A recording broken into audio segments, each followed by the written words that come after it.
Good afternoon, everybody. I don't get to say good afternoon very often, and welcome to Virtual Legality Live. It's been a few days since I've been with you all to talk about Microsoft times Activision, really the only topic that we talk about on Virtual Legality anymore. I hope you're all doing great. I know I only gave about a half-hour warning before we put up this episode, but I can assure you if you're arriving with the replay crew, this is still going to be good. We're still going to talk about a whole host of things here, and I suspect chat's going to have some questions that have built up over the week in which I have been a little under the weather, if you can't tell from my voice, or if you're not following us over at Hangouts and Headlines early in the morning, my voice is going to sound like this. This is what we call NPR volume for these kinds of conversations. But the folks that do follow me in the mornings can tell you that I already sound better than I have in the past. So without further ado, we've got a great topic today that I wasn't really expecting to cover, except that basically every major outlet picked this story up. And that is about a prospective class action lawsuit brought primarily by PlayStation players in the state of California to block the Microsoft times Activision acquisition. Now you might say to yourself, Rick, that doesn't make any sense. Weren't you just reporting on the fact that the Federal Trade Commission was also suing to block using their massive government powers and regulatory apparatus? And I would say yes. In fact, I have been reporting on that. And that is, in fact, what is happening behind the scenes. So we're going to talk about how unusual this is, how it doesn't make a lot of sense, how they've got standing issues, and even if they got past those standing issues, it would probably be stayed in connection with the federal regulatory claim. But I figured since so many people were asking about this, and because it is an interesting state of affairs, like everything with Microsoft times Activision, we should just talk about it today. Also, this is live, so chat, feel free to try to ask questions here. I do get focused on the documents when we get into them, or to ask super chats, which I will try to flag and get to at some time contemporaneous to when they are actually put out there. Vintage Willow, thank you so much for gifting memberships here today. I really, really appreciate that support of the channel. As I say, whenever I'm talking about the Patreon, the Utreon, the YouTube memberships, or anything else, we can't survive as a channel without the support of viewers and listeners like you. So I very, very much appreciate it. And as Knoxville Buckeye here says, happy Christmas and go Bucks. It's my birthday today, so you have to be nice. Shades emoji. I'm like super old now. Probably not as old as me. We could compare ages at some point in the future, Knoxville Buckeye. Well, happy Christmas. Happy birthday to you. Good luck to your Ohio State Buckeyes in the national playoffs. I would love nothing more, than to have Michigan beat you again for the national championship. So let's meet for that game and see how it goes, shall we? Have a great one. I'm super thrilled that you're here. All right, let's talk about some specifics here. We got some people saying hit the like buttons. Of course, do all the YouTube-y things. If you do see that, that is also very helpful as well. So background for this particular story. If you haven't been following it, if you just aren't online as much as somebody else, good for you. You've made good life choices. But for the rest of us, a post went up yesterday afternoon from a Twitter user by the name of postup_BBB. And it said the following: hardcore PlayStation fans have filed a U.S. complaint seeking to block the MS ABK acquisition, arguing that if completed, it will harm the video game industry. Now, that sounds familiar to those of us that follow this. And it's about a 45-page document that I have skimmed through. So some of the things we'll see there will be matters of first impression. I'm not going to read every word in that document. That's just not what I think would be useful, but it's also not what my voice is up to today. But we're going to look through all of the various aspects of it. And I wanted to highlight this tweet because I really do think this was the origination of anybody finding it. And some journalists didn't mention that. They don't go into that. So you do get Reuters here. Video gamers sue Microsoft in U.S. court to stop Activision takeover. My. Well, that's Reuters, though. Maybe other places haven't. Oh, here's the BBC. Microsoft Activision deal. Gamers sue to stop merger. Okay, cool. Axios, group of gamers sues to block Microsoft Activision deal. And then full disclosure, Stephen Totillo actually reached out to me to say, is this normal? What are the chances of all this? And he actually got a great quote from a professor at my alma mater, the University of Michigan, Professor Daniel Crane, who says, I'm frankly not sure why these gamers are spending the money to bring the suit. So we'll get to that. But because there's so much covered, because there's so much interest in these kinds of things, and because, frankly, I don't trust a lot of these outlets to actually go through and talk about the details properly, we're going to do that here. We're going to talk about why this is a worse case than what the FTC brought, which, if you've been following along in Virtual Legality, you know is not a case that I think is a terribly strong one. But also just exactly why that is. So to start out with that analysis, let's look at an entity called the OECD, which stands for Organization for Economic Cooperation and Development. And here's a white paper, a working group paper from June 2015 that is just kind of designed to talk about, as they say, the relationship between public and private antitrust enforcement. For our purposes here in Virtual Legality, public enforcement is the government agencies. That's what we've been talking about throughout this whole thing, the Federal Trade Commission and the Department of Justice in the US. In foreign jurisdictions, that also includes the Competition and Markets Authority, the CMA in the UK, the European Commission in the European Union, and other places that have all of their own regulatory apparatuses. That is the public enforcement of antitrust laws. And as you can imagine, that is often where antitrust enforcement actually lives. But you might also say, Rick, but I've got you. You talk about Apple versus Epic, or Epic versus Apple, depending on your proclivities, for a long time, and there's no government enforcer in that particular case. What's up with that? And I would say, well, in that particular case, we're not talking about a merger. We're not talking about an acquisition. We are, in fact, talking about a private contract that one of the parties, in this case, Epic Games, decided was an illegal restraint of trade. Basically, you can't have a restraint of trade that goes too far afield, is too unfair. You can check out that playlist if you want to go into more detail there. It's not a part of this conversation. But when we start talking about mergers, it gets a lot more difficult to bring a private case. Why? Let's take a look at what this particular working group paper says. First, it says the United States relies on a combination of federal, that's the federal government, the FTC, the DOJ, state, so every attorney general in each state in the United States probably has a statute that would allow them to enforce something similar, and the states can work together. We've seen in Virtual Legality certain cases where you've got situations where 27 attorneys general sign up with the Department of Justice to bring this claim against Live Nation and Ticketmaster, whatever it might be, that huge amounts of states just kind of join on with these various claims, and private enforcers to combat anti-competitive conduct. Private enforcers typically act on their own behalf or on behalf of an affected group. So a class action, that's what we're going to see in this lawsuit, is that these particular people are trying to bring a prospective class action. They're asking the court to verify that this is a class of affected individuals that can bring a claim like the one that we're about to see, which they are, remember, usually seeking damages for any antitrust harms resulting from that anti-competitive conduct. Now, that's where the rubber is actually going to hit the road here, because if you can imagine how we talk about preventing a deal like Microsoft times Activision, we're talking about hypothetical harms, right? We've mentioned that the Federal Trade Commission and basically every regulatory body looking at these particular issues has to go forth and kind of hypothesize what the universe looks like if this deal isn't allowed versus what this universe looks like if the deal is allowed, and try to ascertain whether there will be harms to competition, which itself is a kind of ephemeral concept, right? Well, it gets worse for a private enforcer like individual PlayStation players, because they're going to actually have to go and show direct damages, which we'll see the FTC label specifically.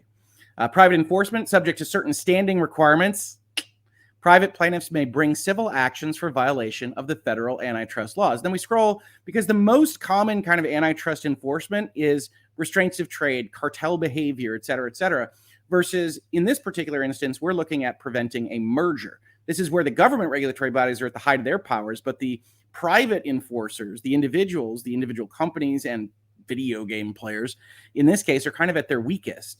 In this case, it says merger enforcement in the U.S. also typically is led at the federal level, with the Federal Trade Commission and the Antitrust Division of the Department of Justice sharing federal antitrust enforcement responsibilities. Exactly what we've talked about throughout this very long playlist now, indeed. But when we get to paragraph 16 of this white paper, and then we'll stop reading white papers because it's no fun for anybody, this is what I wanted us to focus on. Private merger litigation. So we're talking about a merger. Private enforcement is possible, but it's unusual. Why is it so unusual? Well, because private plaintiffs lack the investigative tools available to the federal agencies. So federal agencies can go and really dig in, and everybody's required to give them the information they request. They don't have to stop requesting until they're satisfied, et cetera, et cetera. These cases are more difficult for those private plaintiffs to maintain. Further, to meet the antitrust standing requirements, private plaintiffs must allege that their injury is of the type that the antitrust laws were intended to prevent. For example, competitors that would be harmed by a more efficient merged firm cannot maintain a claim. So if we imagine that this deal is a great deal overall for competition, because it's going to just invigorate whatever it is you want to think it's invigorating on the Xbox side. It's going to have Call of Duty, it's going to have Activision. This is going to lead Game Pass into the future. It's going to force all the other competitors to have something like a Game Pass. Everybody's going to make bank, et cetera, et cetera. However you want to feel about that, it's a possibility. If that were in fact the case, a PlayStation player could still potentially bring a kind of damage claim in that, hey, I wanted Call of Duty on my system. I can't have that anymore. At some level, you have lost something as a PlayStation player. But the antitrust laws are designed to protect competition and not any given individual person in the market, including even the consumers, right? We've talked about consumer welfare, consumer benefits, lower prices, higher quality to actually get through an antitrust review. But any given person doesn't have to be the winner there. And in fact, the antitrust laws are designed to not pick winners and losers. So you can't be, as a for instance, in a more common version of this, a competitor to Microsoft like Sony bringing this lawsuit and saying, well, they're going to hurt us. That's not quite the same. That's not hurting competition. That's hurting a competitor. And even though some of what the FTC and the CMA have adopted sounds a lot like this very problem, the FTC and the CMA have suggested that it's not. They're allowed to assert that and see how it does in court. For a private plaintiff, you've got the issue of just getting kicked out for lack of standing. Or as the FTC puts it in one of their blog posts from 2016, there is a basic but important difference between antitrust cases brought by the government and those brought by private parties. All plaintiffs, including government enforcers like the Federal Trade Commission, must prove an antitrust violation, which requires showing harm to competition. That's the baseline of the Sherman Act, the Clayton Act, everything that we've discussed in this space. But private plaintiffs must make an additional showing. To establish antitrust standing, private plaintiffs must prove that the antitrust violation caused harm to them. So that's tricky in the merger context. Why? Because there hasn't been any harm yet. There might not be any harm in the future. And in this particular instance, entering this court case after the Federal Trade Commission has already started their administrative process is the kind of case that can get kicked out pretty easily for standing, dismissed for lack of a proper claim. We'll see exactly what they claim in just a minute, or even stayed, paused in legal parlance, right? Stayed in order to allow the FTC to proceed with its evaluation of what's happening here. All of those are very likely outcomes of this. And that means that this lawsuit that we're going to talk about today is not deserving of any of those headlines that we looked at the top of this video, probably isn't deserving of a virtual legality in terms of actual usefulness or effect on the market or this deal, but it's still going to be fun to talk about. It's still going to be interesting to see what is just one of the wackiest things that you will see as part of this Microsoft times Activision transaction. That never even crossed my mind that PlayStation gamers would try to sue on this because there's nothing to be gained for them. Even if this were to go through, it would likely be paused to wait for the Federal Trade Commission. Now, you can see here, we've got lawyers that are, and far be it for me to criticize lawyers in solo practices or small practices, but you got lawyers here whose names match the law firm. So these are smaller practices in general. You got Eliotto, you've got Savieri here, all signed up in California, all bringing this claim. And we've talked about this in virtual legality in the past, but the way the plaintiff's class action bar works is that they want to get in early and they want to be named the counsel for the lead plaintiff of a verified class because a class action can lead to huge amounts of money. Certainly the class of people that play PlayStation games or video games or Xbox games is huge. And we'll see what class they ask for in this document. And if they get named that lead plaintiff's counsel, they can make a lot of money on one of these. And this doesn't necessarily cost them a ton of money to actually put forward. Now, is that useful to the legal system? Is that useful to us on the outside? I'd argue no in this case. But very often, plaintiffs' class action counsel can keep companies honest on certain things, and that is in fact useful. Here you see the list of plaintiffs. This is going to be PlayStation gamers for the most part. You can see them suing Microsoft as a complaint to prohibit the acquisition under Section 7 of the Clayton Antitrust Act, which is the section that says you can't have a merger if it's going to hurt competition. You see here they spend a lot of pages talking. We get to a prayer for relief on page 40. We'll see how much we can shorten this, everybody. But this is not what I would call a svelte document for this particular purpose. And it does look like the lawyers trying to prove their worth Might have taken some kind of retainer up front. We don't know. It's all speculation, but trying to prove that they're doing something for this particular group. Jacob says, this sounds like a bunch of fanboy gamers. Let me explain. Normal PlayStation fans play PlayStation, but fanboys don't and say PlayStation exclusive's good, Xbox exclusive's bad. I honestly don't know what coordinates this particular group of gamers. I also don't know. One of the things that you can do if you're on the lawyer side is you can go seek out plaintiffs. You can go as the lawyers and say, hey, there might be something here. We want to get our name in the papers. We want to put a document together like this. We want Hoeg to cover us in virtual legality. I'm just a phone call away. I mean, we don't have to go through the whole legal process here, gentlemen. But whatever reason they do it, they can also go seek out plaintiffs. This isn't always the case where the plaintiff went and said, I've got a claim and I'm going to find a lawyer. Especially when you've got a group like this of disparate individuals, it starts to look more like behind the scenes, the counsel went and asked for people to go and represent this particular class. So we don't know that for sure, but that can certainly happen. And it does look a little bit like that to me from the outside. Uncle Thursday Gaming, thank you for the super chat. Fanboys play Twitter, not games. Well, fanboys play everywhere. Certainly in my comment section, they are regular appearers, as in my DMs, which are admittedly on Twitter. So you never know. You never know.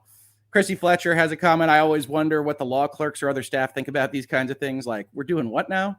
Honestly, things that are this silly are actually probably pretty fun for court staffs. Insofar as you've got this kind of standard stuff, you're used to it. I'm not going to tell you law is a rip-roaring excitement career every minute of every day.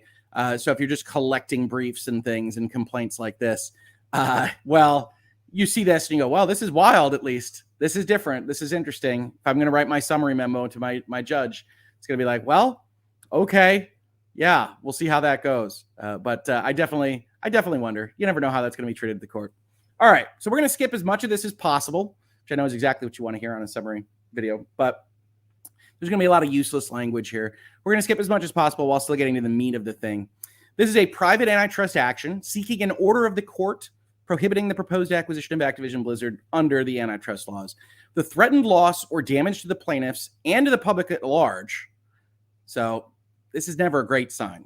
If you're writing a prospective class action, you don't get credit for the public at large. You're not representing the earth. And that's what the government can do. The government can basically go say we represent competition as a kind of ephemeral concept. And that's private actors can't really do that. By the merging of two giants in the video game industry is extensive and broad. So we've got threatened loss or damage. We're going to state what we need to state. But as you've probably seen in virtual legality or elsewhere in your travels across the internet, you can't just assert something in a complaint. You don't have to have it all proved. You haven't been through discovery yet. But you can't just say, well, this is going to harm everything on earth. So we'll see where they go from paragraph 1. On January 18th, Microsoft announced that it was going to purchase Activision for $68.7 billion. The proposed acquisition price demonstrates the merger is significant and non-trivial. No doubts there. Microsoft and Activision are each significant rivals in video game development, publishing, and distribution markets. So this is interesting, right? Because one of the things we've noted in the FTC action, and to some extent in what the CMA has said, is that those regulatory bodies are mostly ditching the concept that this could be a horizontal merger or a problem as a horizontal merger. And hang on one second.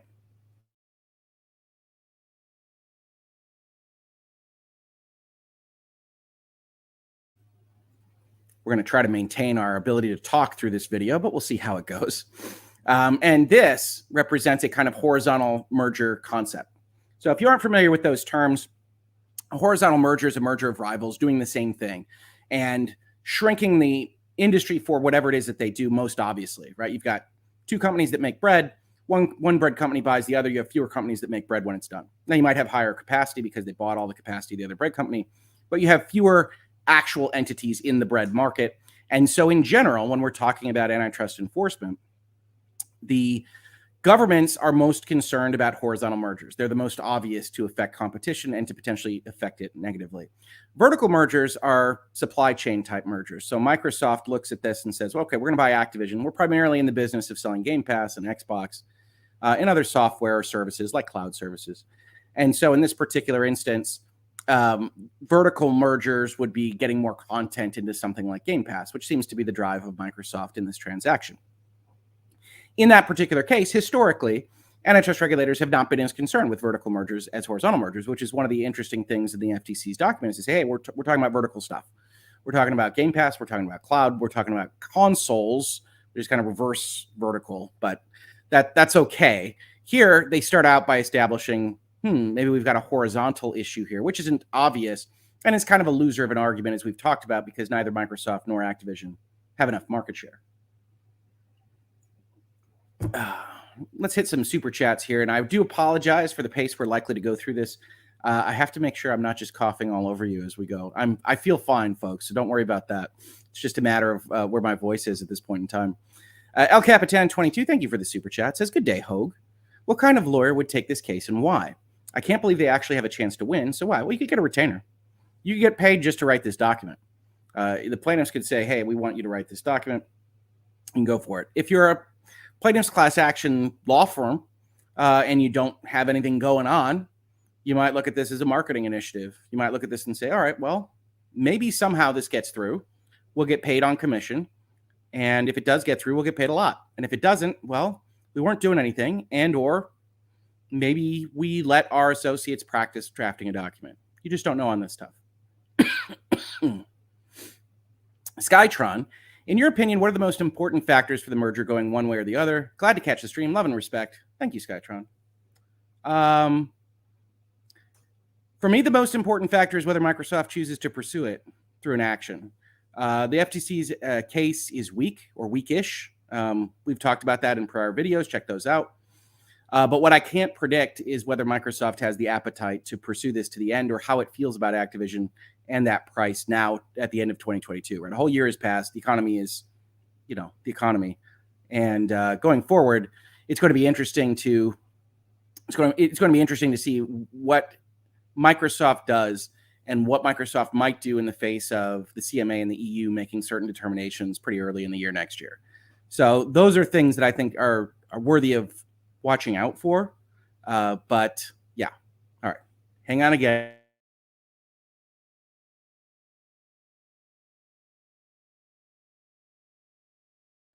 My goodness. All right, we're going to see how we can do during all this. Every time I start one of these, I say, all right, we're going to do fine. We're going to get through this stream. It's going to be great. But unfortunately, it really knocked the wind out of my sails last week. And so we'll try to see if we can make it through. Drawn TJ, Morning Hoeg, do you think the FTC has a case? The FTC has presented a case. I think it's a losing case. I would never promise anything in front of an administrative law judge or even a court of appeals. So it's possible. It certainly extends the bounds of what is traditionally historical antitrust enforcement. So I think it's a loser. But even getting to the point of establishing it being a loser is potentially a years-long proposition if the FTC just holds its ground in terms of proceeding with the proceeding. And so I just don't know whether Microsoft wants to undergo that or not. Phaedra Socrates, can their loss provide MS with useful precedents? Their loss here, getting kicked out of court from this lawsuit? No, this lawsuit doesn't matter. This lawsuit isn't going to affect the FTC, isn't going to affect Microsoft, isn't going to affect anything going forward in all likelihood. Now, if it gets past a motion to dismiss, if somehow California says, sure, let's give it a run, it could distract. You could have other kind of things that happen there, but it's not going to directly affect the FTC's administrative proceeding against Microsoft. Pre-authorized transaction. Do lawyers tell plaintiffs we have a case, or do they say we will draft it, but this won't go anywhere? I'm curious to know what they say. Depends on the lawyer. Right. So interestingly enough, and you'll note I avoid this throughout my YouTube channel. One of the ethics rules that binds us as a profession is that we aren't really supposed to disparage our colleagues in the field, and so I don't. Now you might say, Rick, I go on CNN or I go on Fox News or I go and I watch people talking about each other as lawyers, and I see things like Ben Shu's emails to Elaine, et cetera, and people are constantly disparaging each other. You can opine as to their lack of competence in general, especially when you're engaged directly with them. But I don't know what these lawyers said. I would argue that the ethical stance here is very limited chance for this to go anywhere. Because of that, I'm going to need a retainer. If you still want to pay for me to draft this up, I'm happy to do it. But I have to warn you in advance that this is unlikely to succeed. To me, that's the ethical stance. And obviously, reasonable minds can differ on the proper ethics approach. There are certainly lawyers. Lawyers have a reputation for a reason. They'll just be like, oh, yeah, this is in the bag. 100%. Yeah, just put the money in the bank account and we're going to get this done for you. And we're all going to be millionaires and we'll be sipping Mai Tais on a beach somewhere. Some of that practice is salesmanship. And there are ethics rules around telling clients what their chances are. There are certainly malpractice cases about making guarantees that aren't guarantees. You should never make a guarantee if you're in the practice of law, that kind of thing. But different lawyers will do different things. I don't know how this went down. I don't know how this got started. But it is a very weak case with a very limited chance of doing much of anything. So it's an interesting question. All right, back to the document. Microsoft and Activision are big. Xbox does what it does. Video games are super popular. In addition to the elimination of a significant rival, the proposed acquisition may give Microsoft far outsized market power in the video game industry. See, when I said in my tweets on this yesterday, because I skimmed this because a couple of reporters asked me about it. I always appreciate that, by the way. I always try to make time for that because I can't sit here in virtual legality and complain about reporting and then not respond to people that are legitimately asking for help on this stuff. So I always try to respond to those. And I skimmed this. And when I say it's potentially worse than the FTC, it's because of this. The FTC, we can disagree with their market definition of Game Pass or cloud services or even high-performance consoles. They aren't silly enough to go and suggest that this transaction gives Microsoft power in the video game industry, full stop. That's a crazy proposition. Nobody even thinks that's remotely close. Not the CMA, not the EC, not the FTC. So you see this, and this is hyperbole at minimum. It's not probably what they're going to argue in this document, I wouldn't think, but it is hyperbole. Somebody pointed me to section 9 here. The development and publishing of video games are also critical inputs to new gaming platforms and distribution methods, such as multi-game subscription services and cloud-based gaming. This is trying to follow along with the FTC, right? You got the FTC document out there. You got the CMA report. You're trying to use what is already out there, and you may not know exactly how to put this together at the front end here. The current trend towards concentration, lessening of competition, and the tendency to create a monopoly in the video game industry was already harming competition at an alarming rate before the proposed acquisition was announced. What's interesting to that is that's shade at the regulatory bodies, right? You've already let too many deals go through. And so this is actually already a bridge too far. We're past the point where the regulatory bodies should have stepped in. So this is almost arguing that you need private action because regulatory bodies weren't doing their job, which of course is a little bit ironic because they are doing their job, according to you, for this very deal that you're suing over.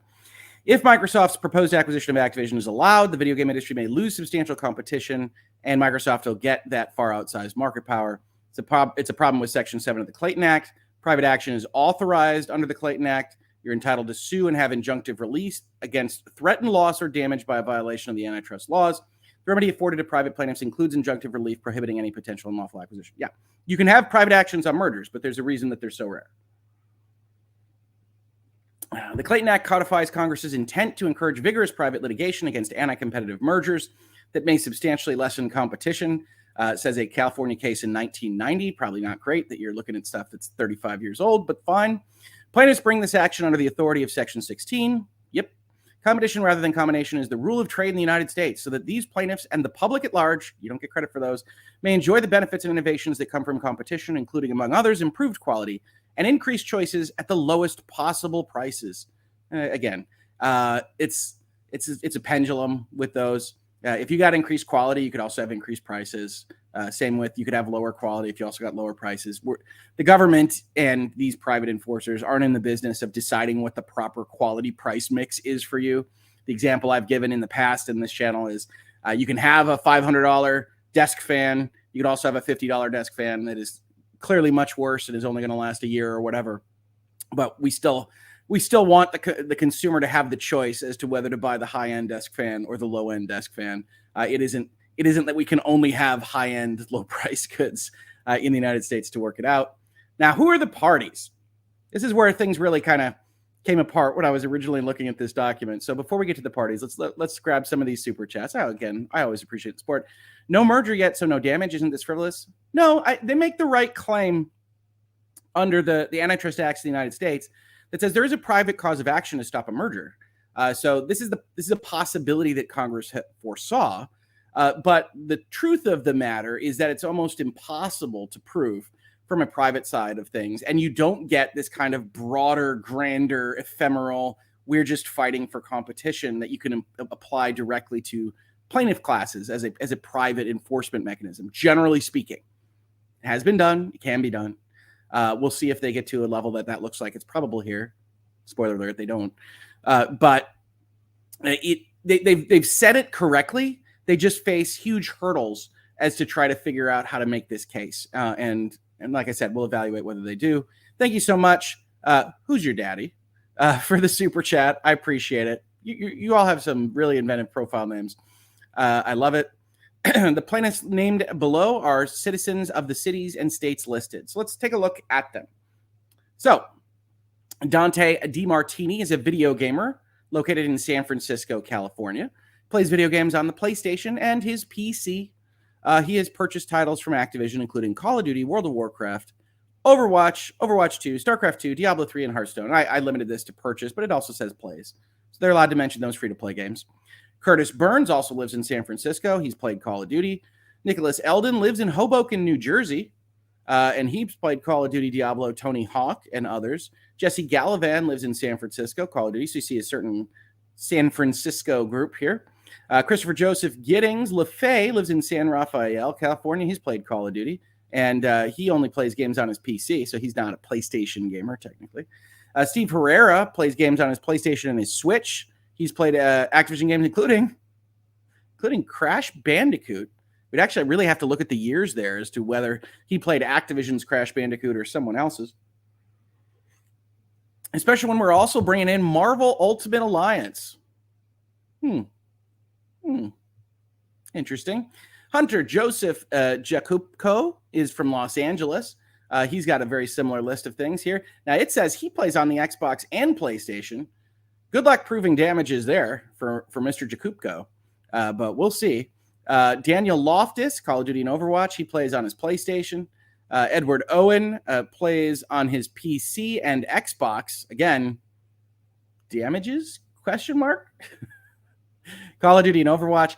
And Ivan Calvo Perez is from San Francisco, and he plays on his PlayStation and Windows PC, Call of Duty, Diablo, StarCraft, and Warcraft 3. So this group of what is predominantly described as PlayStation gamers, and I think that's accurate because most of these say PlayStation and PC, just PlayStation. This says all of them and mobile. Nicholas Eldon wants it known he plays some games. PlayStation 5. Now, so they're going to be making the claim, one would assume, that all of gaming is hurt because certainly the person that plays mobile, PC, Xbox, Nintendo, and Sony is going to be able to ride out most storms on exclusivity, right? So that's a bit difficult to prove damages to unless you can say overall gaming will collapse. So we'll see where they go. We know what Microsoft is. We know who Satya Nadella is. We know they sell Windows. They sell their own games. They have a bunch of different developers, 23 by number here. I think it's 34 if they collect everything that they're currently in the process of buying. They also have Azure. Let's talk about a few numbers. Video gaming is great. $197 billion in revenue this year. Annual growth rate is 7.67%. I think it's down this year. So that's at least a little omitting certain things. In 2021, 3.24 billion consumers of video games with 226.6 million gamers in the United States alone. All right. Are you combining mobile there? Are you combining PC? Generally speaking, the FTC, again, is smart enough to know we're not really talking about the PC market. We're not really talking about the mobile market when we're talking about console games and Game Pass and things like that. Now they're struggling with certain definitions. Roughly 50 years ago, Pong was released in 1972. I love it. I love it. Give us a history of video games, Counsel. Go get those words in there. You got to hit your word count, right? Especially if you're taking a retainer check. In recent years, the trend towards concentration and power in video games has increased dramatically. This is true. Dramatically? We got Bungie bought. We got ZeniMax bought. I guess those are pretty dramatic. We'll allow it. In 2021, there were 1,100 mergers worth $85 billion, the highest in history, and over 3 times the deal value of mergers in the video game industry in 2020. Do you mean that there were 1,100 mergers in the video game industry, or just 1,100 mergers? It feels like it could use a partner pass, right? What do you mean by that? I have not seen your evidence yet. What are you talking about here? Maybe a little clarity. I assume video games.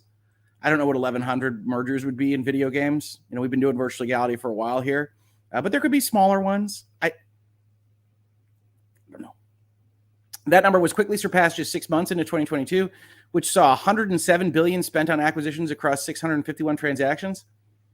In video games? You can't be talking about video games now, right? I would know if there were $107 billion in acquisitions in video games, 651 transactions. Are you cheating, counsel? Where are these numbers coming from?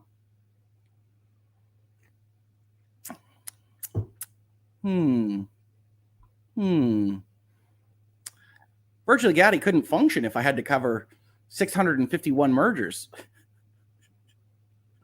The rapid concentration of the video game industry has not escaped notice by industry participants and consumers.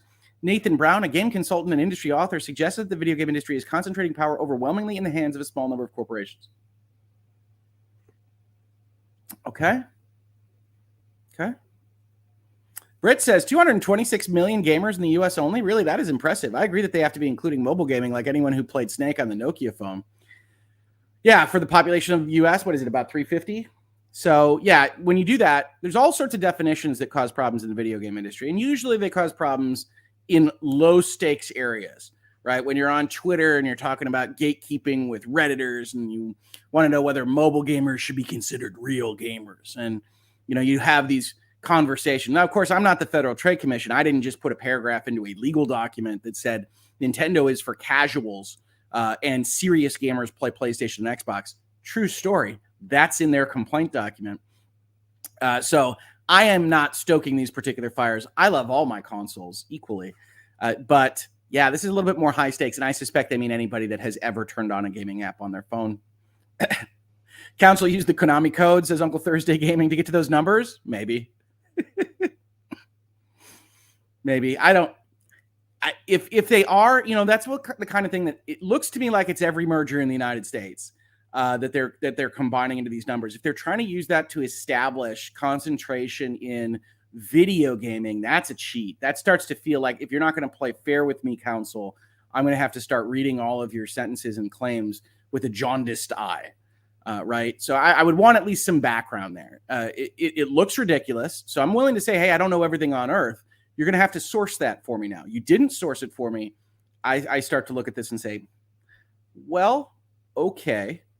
Jacob Pratt has a question. Could you explain how a federal court ruling, if this case is seen, would or wouldn't affect the FTC's administrative complaint? Seems to benefit Microsoft, wouldn't affect it at all. The most likely outcome here is this gets dismissed for lack of standing and just general ridiculousness. And that doesn't affect what the FTC is doing, period. The other alternative that I see is it somehow gets past that motion and then gets stayed, gets paused pending the FTC's review, because there's nothing to cure if the FTC blocks the deal. And so one thing that the courts are also watching out for is we don't want to double up efforts. There's limited resources. There's limited judge time. There's limited court time. These things are expensive for the actual government of the United States and the state of California to actually function, to operate, to look at. So we don't want to double that up if we can avoid it. So I don't think this has any effect on the FTC. So you can dismiss that right out of hand. But I appreciate the question. Drawn TJ, it's BS that the FTC is using the Bethesda deal as evidence when Bethesda was a private company, not a public trading company. They're going to lose. How about you use evidence from ABK? Well, so Bethesda not being traded on a secondary market really doesn't change anything from the antitrust perspective. So they can use Bethesda actions as an effort to establish that Microsoft is untrustworthy, which they have attempted to do. I think it's a bit of a failure for how they have presented it. But I also thought, I think we have to be fair about this, even if you're an Xbox fan. I also thought Microsoft was not terribly precise in the way that it dealt with the immediate aftermath of purchasing ZeniMax, how it described things early in that year and how it described things immediately thereafter. And I'm on the record. I have videos saying I felt their messaging was muddled and complaining about that. Now, did I know that it would have a legal effect, which I think is limited, but did I know it would have a legal effect that the FTC would bring up? I did not. That was a little bit difficult to anticipate when I didn't know they were going to buy Activision the next year. But I do think that messaging was muddled. And I think had they done it a little bit better, that would not have been a point of contention as of right now with respect to Activision. So I'm not going to sit here and tell you Microsoft or Phil Spencer or Satya Nadella is perfect. They're not. That doesn't mean that it's a kind of fault that should cost them the deal, but it is the kind of thing where I say, all right, I can at least see where you're coming from, FTC, even if I think you're wrong. So they've got a game consultant named Nathan Brown saying it's getting concentrating power. We don't know anything more about Nathan Brown. I've never heard of Nathan Brown. That could be on me. Maybe it's somebody I should know. But there's no question that purchasing companies is happening and that fewer companies are owning more IPs. January 18th, Microsoft announced the deal. The unlawful acquisition requires Microsoft to pay Activision Blizzard a reverse termination fee. It gives the actual right numbers here because it's a legal document of between $2 and $3 billion over these dates. And reverse termination fee, normal termination fee. You can call it either way. If it terminates, they owe this money. Activision Blizzard, they make Call of Duty. We know what Activision Blizzard is. They make AAA games, which is going to be important in this document. Dear God, if you thought we had trouble trying to define AAA games just as gamers and people interested in the industry, wait till the law tries to get it. Video game platforms play video games. We know what consoles are, right? We got a pretty good grip on this. They do include a reference to Nintendo, which is nice to see as part of the industry. It's good. Nintendo consoles, like the Nintendo Switch, are far less powerful. Thus, Microsoft and Sony are the only two producers of the high-performance segment of consoles. A segment which, by the way, does not exist until the Federal Trade Commission deigned it to be so a couple weeks ago. So you can see what these lawyers are doing is this is what you might call piggybacking on what the FTC has said. If it's good enough for the FTC, it's good enough for me. But no one has realistically ever separated the market in this way. Not in advertising, not in marketing within retail environments, not in game awards segments, not in anything else, not in journalistic outlets. IGN has an Xbox, has a PlayStation, has a Switch section on their site, et cetera, et cetera. But it's useful if you're trying to get that denominator down and getting this deal through. There's also PC gaming. We understand PC gaming. Although the term PC means personal computer, the term PC is often used to mean specifically Windows and non-Apple. This complaint uses the term PC to mean any computer, including Apple. However, given that roughly 90% of computer gaming occurs on Windows, the two meanings of the term are largely interchangeable with respect to PCs. Okay. Why are you talking about PCs? They're definitely not the same market. It'll be interesting to see. Let me grab some super chats while we're going through here. Who's your daddy's back? If the merger passes in the EC and the CMA, could MS close over top the FTC, forcing them to file an injunction before bypassing the ALJ? I like the number of acronyms in there. Who's your daddy? So this question is basically, let's say Europe and the UK just say, deal's cool. We've thought about it. Deal's cool. So Microsoft is at that point only facing a block attempt from the United States. Could they, because there isn't a federal injunction, could they decide to close their deal and then proceed through the proceeding? Actually, it asks if you could bypass. You can't bypass it. So this litigation isn't going anywhere.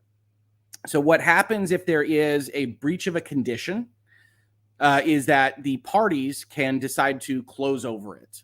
And so in this case, you've got as part of the merger agreement, we're not currently under litigation to stop this deal.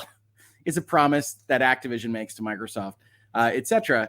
And so you can go and say, well, so technically we don't have to close because that's in breach right now, and we would wait for that to be solved. But the parties could decide, yes, we're going to close over this thing. Sometimes you close over it with an amendment as well, where you say, okay, we're going to need indemnification. We're going to need to rethink our termination fee, whatever it might be. You close over it then, and then you close the deal, and then you still have to proceed with the FTC, who's going to try to block it now retroactively. So the FTC, as we've talked about, they don't approve deals, and they can go and they can unwind them after they've happened. So in this particular case, you can close your deal, and then they can go and proceed through the complaint, and part of the complaint could be to say, all right, you got to divest. This deal is not allowed, and we're going to divest. Microsoft, if it felt particularly strongly about its case, could close over it, could start to integrate the companies and do everything else it wants to do with it, and then just fight it in court over the course of the years. To me, I can't imagine one of my clients, who's admittedly not spending near $70 billion in general on their deals, closing over a pending federal litigation. That is too much risk, and that's too much of a chance, regardless of how you feel about the strength of their case, for you to be asked to effectively increase the cost of compliance and problems because you'd have to unwind whatever direction you want to go in. Now, I know that there have been places that I have seen. I've seen it in The Escapist. I've seen it in Axios. I've seen it in some other places that say, well, this means that they can close. And it does mean that they aren't blocked from closing, but they could be asked to unwind. And so I just can't imagine it. But I'm not going to sit here and tell you that I can promise you that Microsoft and their directors wouldn't decide on taking that course of action. I just think it unlikely. Thank you for the question. Riding Blade. Hey, Hoeg, welcome back. Hey, thank you. What if ABK says we have decided to terminate Call of Duty and we are no longer making the title? What would be the outcome? Like before the deal? Their shareholders would sue them for breach of fiduciary duty. Remember that the management of ABK doesn't own the company, that the owners are the people that own the shares.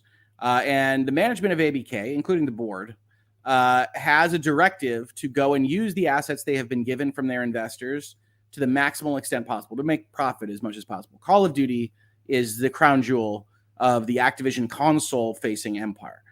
So in that particular case, if you just said, we're going to spite you or we're going to try to get this deal through or what have you, chances are they would get sued by their shareholders. They're already getting sued by their shareholders for taking too little of an amount of money on the deal. And I don't think that's going to go anywhere. I haven't covered it in this space, but it's always the case that you can find some shareholders that'll be angry at the steps you take. And cutting off your main asset is one of those. Interestingly enough, and I've talked with others about this, one of the things I have thought about doing is some more fictional analysis of things that I like in pop culture. And one of the ideas that always pops up in my head is in the original Iron Man from 2008, Tony Stark deciding to move off of weapons development for Stark Industries is almost certainly a fiduciary duty violation. That this is what you do, this is how you make money, and deciding to do something else, he doesn't have that total authority to do that with the other investors' dollars. And so we might wind up talking about that sometime in the future. But that's in all likelihood what would happen. And it's fun to do those thought experiments. That will never be the case in this particular scenario. Britt Cormier says the PC footnote is someone earning their pay via words included in the brief. I do like it finishes with like, so this is the distinction, but it's not our distinction and it doesn't matter anyway. Good footnote. Thank you. I feel like that time was usefully spent. Usefully spent time. All right. So they're talking about PCs. Another important factor is quality and quantity of games. Call of Duty has been developed for all these different platforms. Now we're talking about mobile gaming. All right, where are we going to go with this? Mobile gaming is largely targeted at different user base. Players are able to play games directly on their phone. All right, I think we know what mobile gaming is. Cloud gaming services. In cloud-based gaming, the service provider runs the hardware to process the video game and then sends it down to you. In fact, that is the case. Numerous companies have begun to try to develop these services, including Stadia, Luna, Shadow, Xbox, and PlayStation Now. Now, if we're being really honest, PlayStation Now has existed for quite a bit longer than these other options.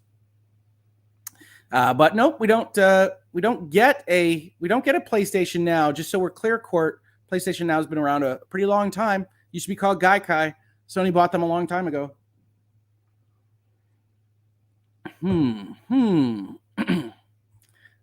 There's cloud-based gaming. Gaming content is video games marketed to people. Seriously, what are we doing here? Legal complaint. What is a video game developer? All right. I mean, you do want to talk to the court about what these things do, but you can't assume a certain amount of court taking it under its own advisement. What's a publisher? What's a distributor? So developers are the folks that make games. Publishers are the folks that help get games to market. Distributors are part of the publishing process, which are the actual logistical value of getting games to market. What are the relevant product markets? Now, I'm sure you're almost sick of hearing me say this, but an antitrust case is going to be determined probably 90% of the time by setting the markets. That if you set the market small enough, everybody's a monopolist, everything's a problem. If you set the market big enough, nobody's a problem. And so figuring out what the appropriate market is a fight that both sides always have and that judges often determine on their own. We saw with Epic versus Apple that Apple offered some markets, Epic offered some markets, and the judge took a different market. It was a variant of what Apple had offered, but it was not anything that either side had actually briefed. And they determined that market wasn't, that Apple's actions with its contracts weren't otherwise violating that market. So, video games are a relevant product market. We need to take a step back on this, folks. Video games, whole thing. It's a relevant product market. Okay. Presumably you're naming it a relevant market because you think that you can prove that there's a lack of competition or other harm done in the entirety of video games by Microsoft purchasing Activision. Now, it's true that you miss 100% of the shots you don't take. But when you're crafting a legal document, taking stupid shots hurts the chances for even the good shots. It just really does. So let's take a look at what they have to say here.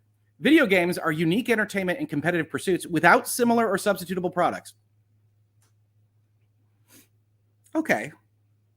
Well, maybe. Video gamers are unlikely to substitute other types of games for video games in response to a small but significant price increase. So they say board games, card games, and puzzles. I like puzzles. Let me get out the 1,000-piece puzzle. I will say, as me personally, I'm pretty likely to substitute more board games if the prices were to get a little bit different.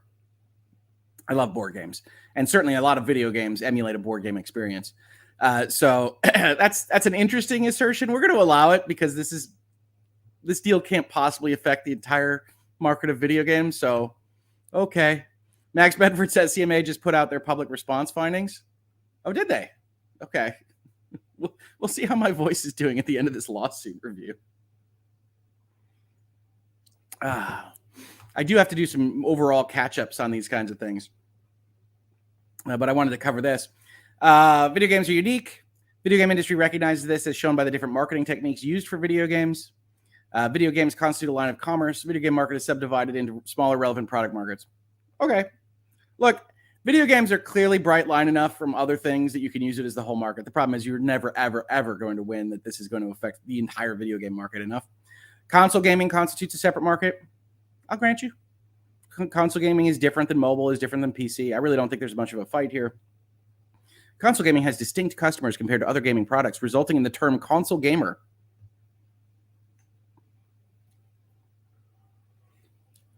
Now, I think your argument is right here. However, your leading 8 or 10 plaintiffs up above kind of put paid to this lie, don't they? Right? Don't almost all of them say, I play a console and a PC, or I play a console and mobile and a PC, and that kind of thing. So, okay. PC gaming constitutes a relevant product market. Okay. PC separate from consoles. Mobile gaming constitutes a relevant product market. Okay. All separate markets. AAA video games constitute a relevant product market.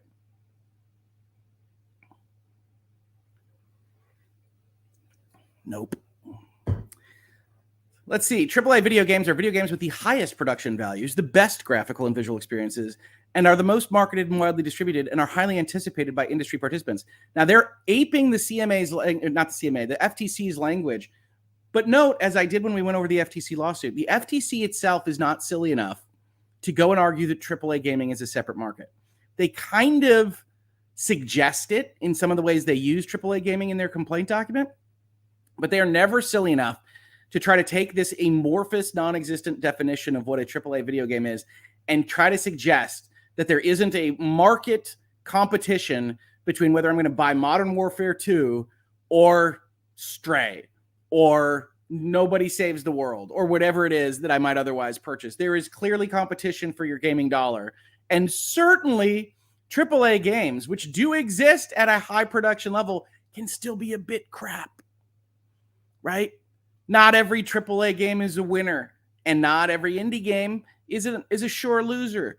So this is an absolute incorrect argument. And the FTC, who made a weak complaint document, wasn't even silly enough to go this far. AAA video games have distinct customers due to their widespread appeal. AAA video games' prominence and uniqueness in the industry is reflected in the ability of only a small number of companies being able to publish AAA games, including Microsoft, Sony, Activision, Blizzard, Electronic Arts, Take-Two, and Ubisoft. Did you really leave Nintendo off the AAA gaming publisher list? Perhaps the best developer on earth?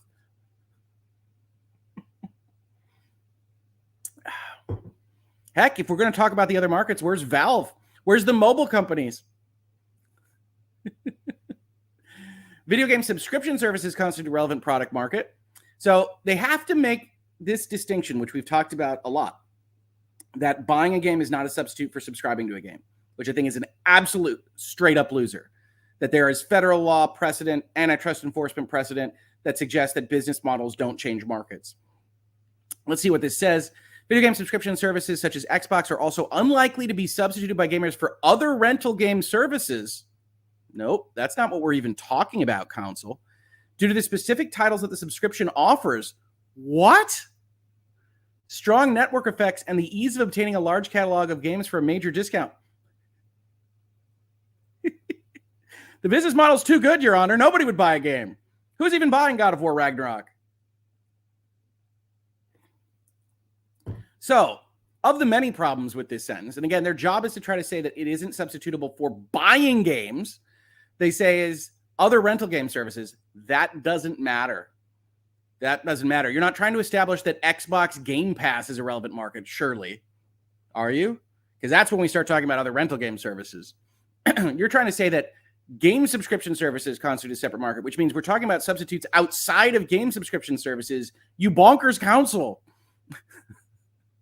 So you failed on that score. And then strong network effects are true, probably. Although if all the games dropped off of Game Pass tomorrow, you'd see a lot of subscriptions drop off as well. And the ease of obtaining a large catalog of games for major discount is just a description of what subscription services are. So, wow. Yeah, the business model is pretty strong. That's Microsoft's main argument. This, again, and this is where you see the FTC stumble here. You see the CMA stumble here. The reason they're all stumbling is not because counsel here is a moron. It's not because the CMA are idiots. It's not because the FTC doesn't know what it's doing. It's because there is no good way to distinguish Game Pass into its own market based on how markets are established, and that's substitutability. The products are the same.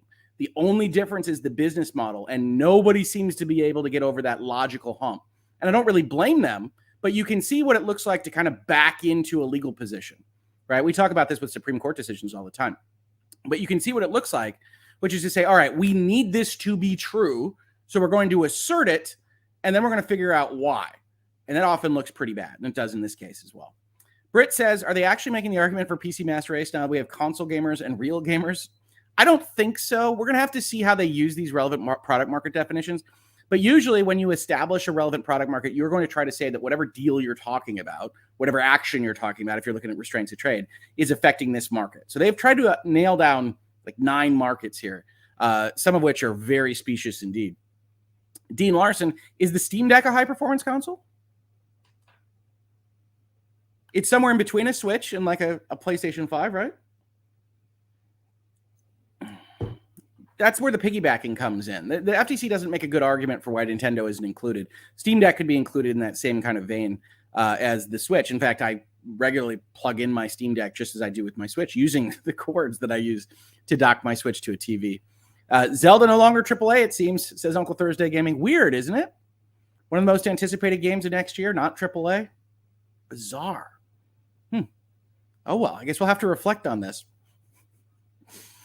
Timur says, paragraph 171 already. CMA summary is 3 pages only. Okay. All right. I tell you what, I don't know whether my chat will try to block it because of the various buttons I have on, but if somebody could link that to me or send it to me on Twitter DMs, I will see if I can add that to the end of this video if my throat is still around for that. Okay, Timur? It's only 3 pages. I could potentially do that. Okay. Let's proceed on and try not to laugh too much. Video game subscription services typically cater to customers who are willing to pay for monthly access to a large game library as opposed to purchasing individual games that they will own forever. No, nobody argues this. Nobody argues that they are different customers. It's just a different business model. I'm willing to both pay for monthly access. You can check out my receipts on Xbox Game Pass and purchase games like God of War Ragnarok. I know I'm weird. I don't exist according to the FTC and these plaintiffs, but yet I'm talking. The industry recognizes subscription services as a unique product, as shown in marketing for game subscription services, the placing of titles by developers on game subscription services, as opposed to other means of distribution. Okay, folks, is there any single game on a console game subscription service, because we'll talk about mobile and Apple Arcade, I guess, as part of this as well, that is not available to purchase? Let me know, chat, because I don't know of one. So this is, I don't call counsel liars. But there's no title placed by a developer on a game subscription service as opposed to another means of distribution, is there?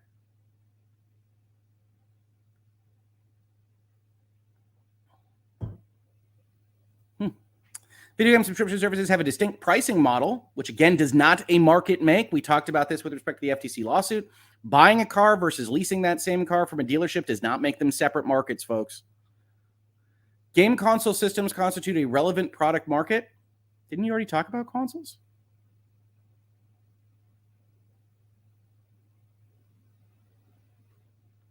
Console gaming constitutes a relevant product market.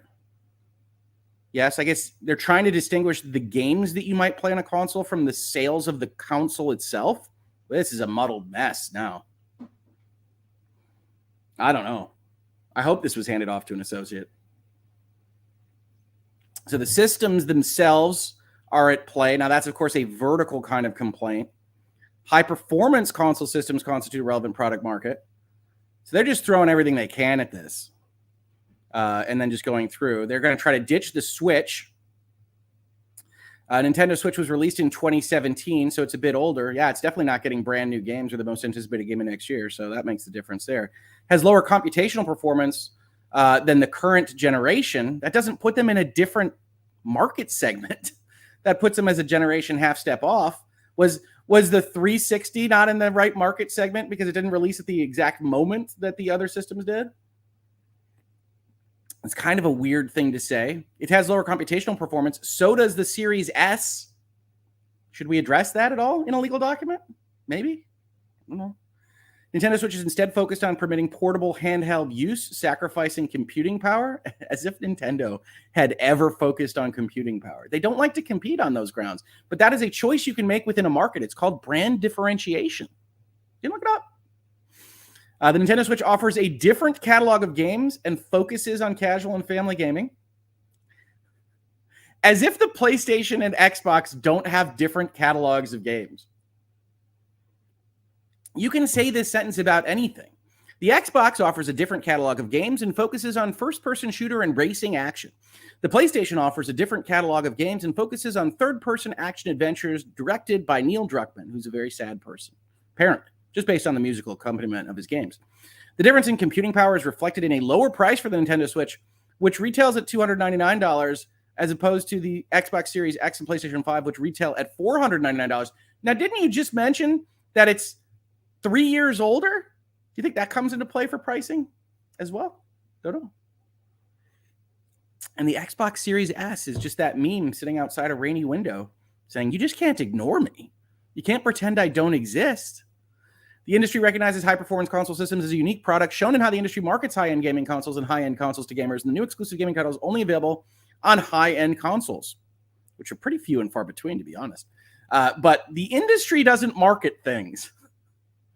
This is very weird. This is a weird document. The industry doesn't market things. Sony markets how it wants to market. Xbox markets how it wants to market. Nintendo markets how it wants to market. Nintendo Directs exist. Sony State of Plays exist. Microsoft, whatever they have called their thing that fits into their Windows paradigm at any given time, exists. They all follow very similar marketing patterns. They all, well, except for Sony, appear during E3 week. They all do these various things. They all are participants in the industry. But the industry on a whole doesn't market. You can't aggregate these things. So, wow. Okay, computer operating systems constitute a relevant product market. Undoubtedly true. How does that impact Call of Duty? Oh my God. Okay, we're going to speed through this. They want to name every market on earth a market. We've got to get to these various things. Geographic market. We're focused on the United States because you're a United States court. Good job, counsel. Appreciate it. Not all nations have access to stuff. United States is our market. Great. Okay. That was their background.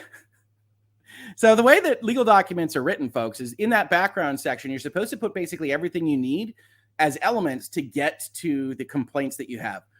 That didn't exist up here. There needed to be a section that talks about the damages these plaintiffs have experienced and the class itself. That has not happened. Now they incorporate those paragraphs as if they had said something of import. Let's see where they go with it. It's January 18th. Microsoft announced plans to purchase. If you just incorporated that, you don't need to repeat yourself. I don't have the voice to yell at you.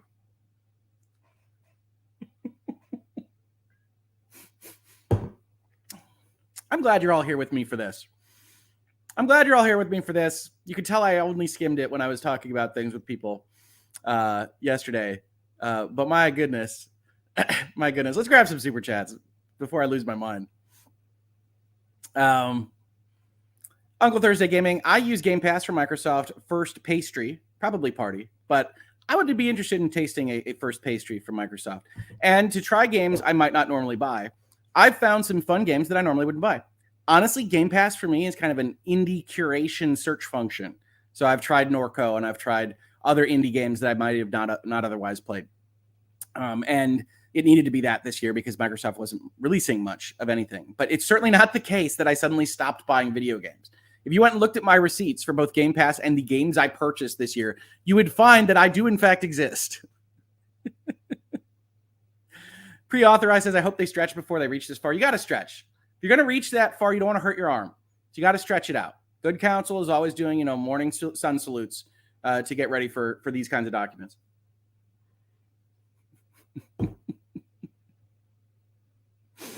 Oh my gosh. I see people are already concerned about me and my health and well-being here reading these documents, but this is amusing to me. This is amusing. We've already got people talking to me about the CMA public responses. I will go to those documents. We're going to have time because they don't have enough substance here.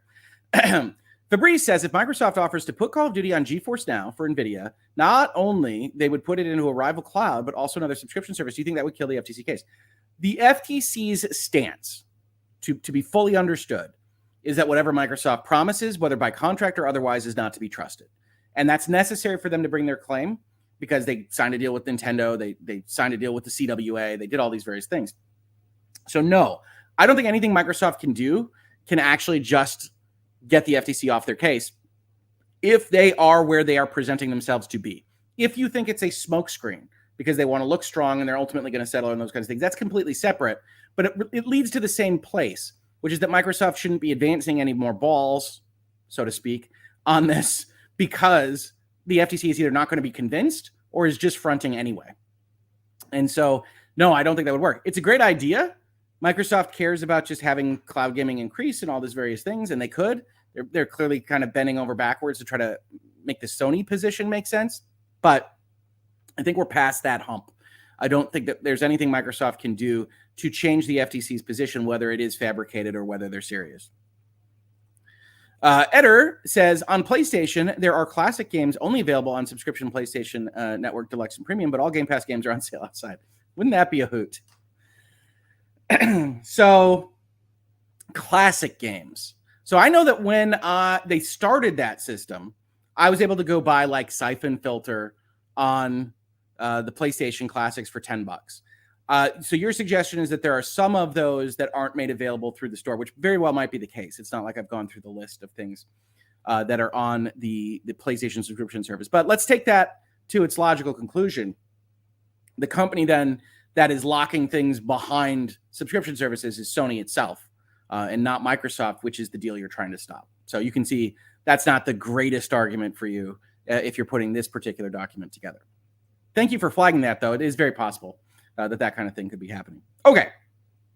So you are restating things you've already incorporated. We're doing great. Under the proposed terms, Microsoft would purchase the deal. You've already incorporated this stuff. As Microsoft states, the consolidation would make Microsoft the world's third largest gaming company by revenue. Okay. Microsoft has stated it expects the acquisition to close sometime in 2023. Like, this is literally all in your background. The unlawful acquisition agreement further requires Microsoft to pay Activision Blizzard a reverse termination fee. You incorporated all this. Okay. All right. This literally does start to look like you need to hit 45 pages. That's the assignment. The merger may substantially lessen competition or tend to create a monopoly. Okay, that's what the Clayton Act prohibits. How do we get there? We restate what the Clayton Act prohibits. Okay, good start. The proposed acquisition is part of a dramatic wave of consolidation. None of that is Microsoft's problem. Stands to further lessen competition and harm consumers. The merger follows a long history of concentration in the markets. What? What markets? Are these lawyers? Which markets? You just defined 100. Which markets? may serve to further consolidate power in the gaming industry.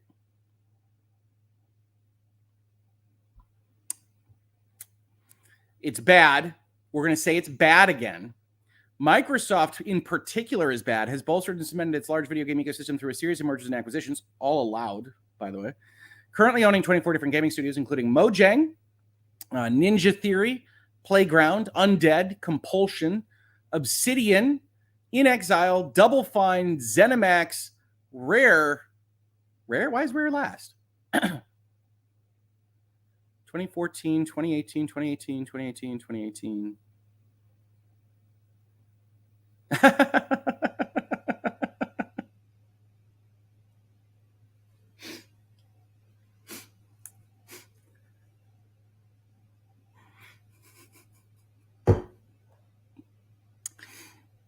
You all see this, right?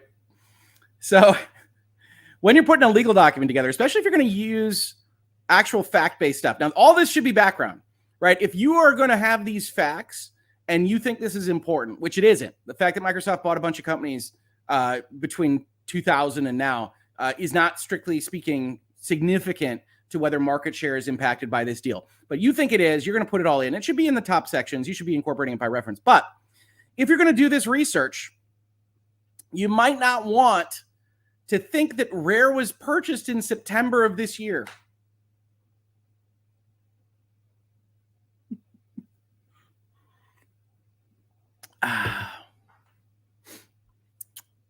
So I can tell you what happened here to some level.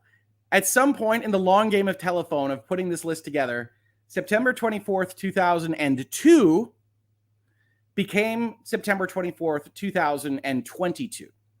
But it does show kind of a complete lack of expert understanding as to what you are even the hell talking about. Right? Rare is a very early acquisition of Microsoft and is responsible for, among other things, Sea of Thieves. Square that circle.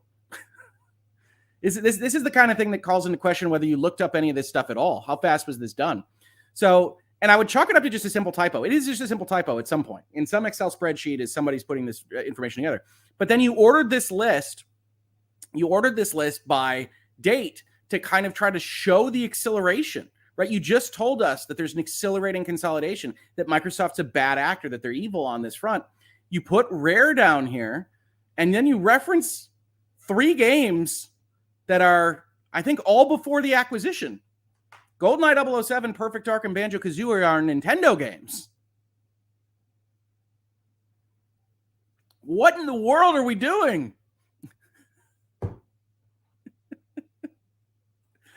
So it's a simple, I'm not going to get too far on somebody's scrivener's errors. That's fancy talk for typo. This is clearly just somebody hitting a 2 instead of a 0, or even slipping on the second 2 and winding up with 20022 and not knowing which direction it goes. I mean, that can happen. They're human beings, folks. But you do have to double check this stuff. This is fact-based stuff. This belongs first in the list, not last. And then you'd see that it probably doesn't belong in the list at all. You're trying to establish acceleration from 2014 on. 2002 is a different world in video games. But here we are. This is the kind of level of legal drafting you're getting in this document, right? Okay.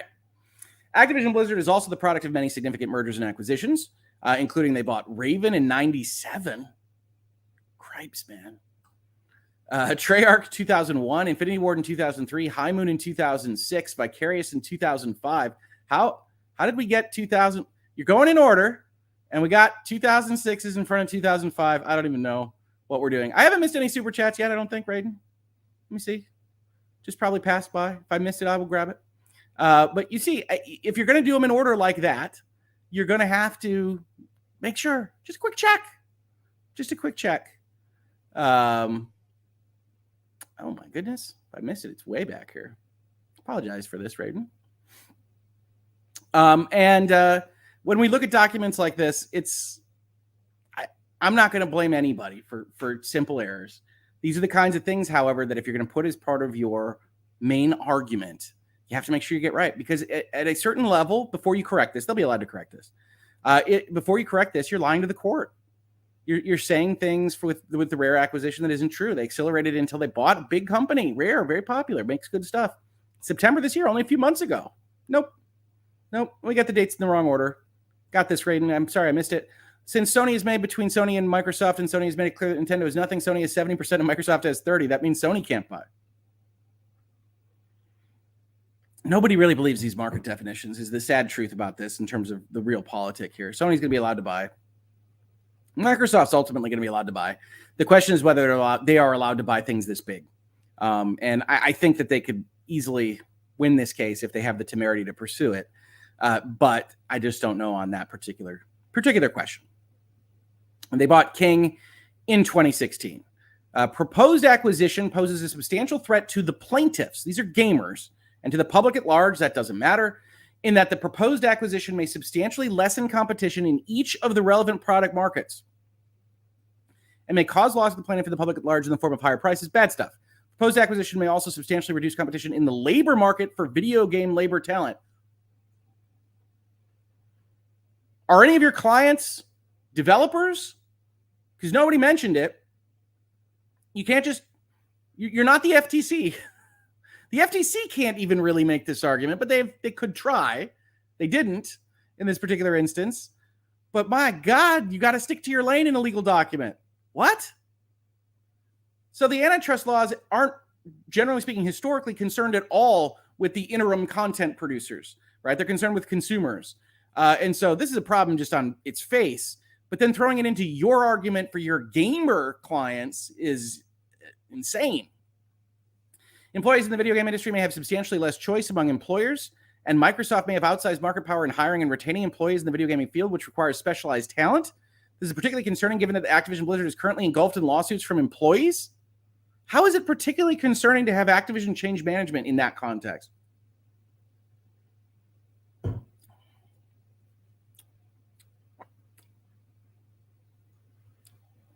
This honestly feels like just even a cursory review of the virtual legality playlist on this could have resulted in a better complaint document. Not to toot my own horn here, but this could be done better, even if it's a silly argument, right?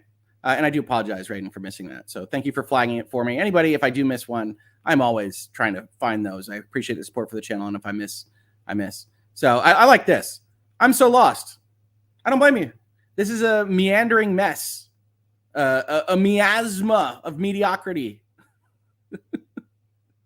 So we'll continue pursuing this, but you can see that this council has adopted government positions, or what they think should be government positions, to advocate for some kind of overall harm to competition. Now, if you're going to make this claim, you can potentially make it by getting out there and saying something along the lines of, and thus my games are going to be worse. But you actually have to tie that knot off. You can't just assert it. This is going to hurt all the relevant product markets. So consoles are going to be hurt. Mobile is going to be hurt. PC is going to be hurt. PC operating systems are going to be hurt. High-performance consoles are going to be hurt. Gaming on consoles are going to be hurt. That huge list of relevant markets, it's going to affect them all. It's going to affect them all, Your Honor. Do you have any kind of logical, rhetorical argument for that, counsel? Happy to listen. I'm sitting here on page 31. Happy to hear what you have to say. Employees are going to be hurt. Concentration is going to limit employees' negotiating power. Okay? Activision Blizzard is one of the primary competitors for top talent in the gaming industry. Proposed acquisition of Activision Blizzard by Microsoft may reduce the competition and the talent for this field. This is now 6 paragraphs about employment law, which is not traditionally anything the antitrust laws protect. Activision Blizzard is one of Microsoft's primary competitors. The merger of Activision and Blizzard and Microsoft will irreparably harm competition because Microsoft is acquiring and thereby eliminating one of only a few significant rivals of gaming content creation. Nobody thinks this is true. You have brought a horizontal merger gun to a vertical merger gunfight. Not even the CMA and the FTC are pursuing horizontal merger claims. They are sure losers. Sure losers.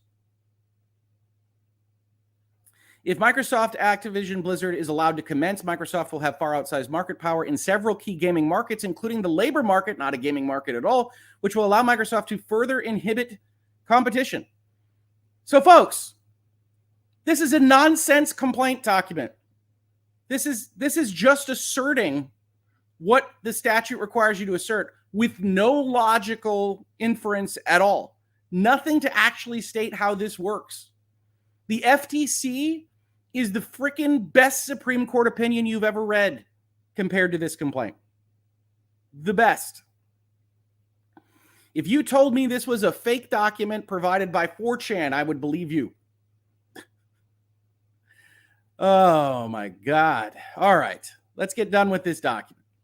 Let's grab a super chat as we head into the next section of their complaint. Uncle Thursday Gaming, this is starting to sound like it was written on Twitter, just throwing anything at the wall and going, seeing if something sticks.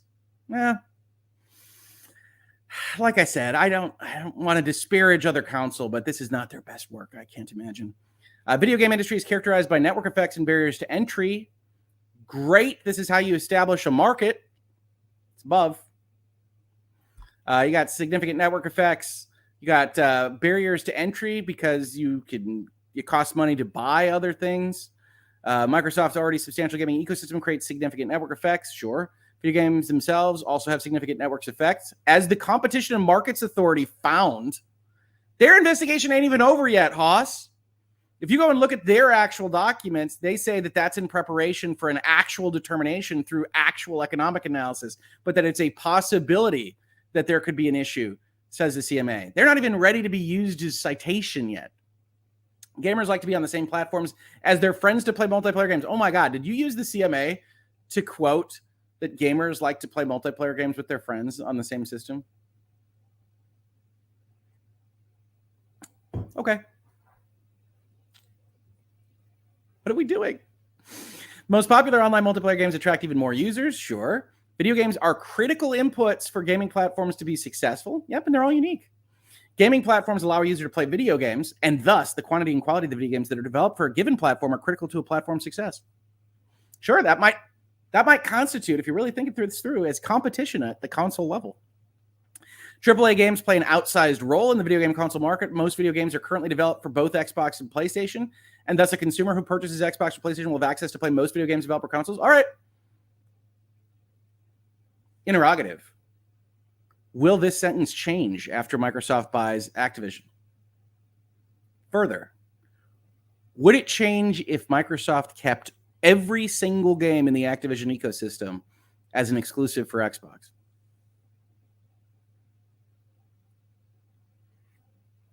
The answer is no. Most games are still going to be on both platforms, regardless. That's why this is such a silly argument when we talk about like one single game or franchise like Call of Duty, even if it's massively successful.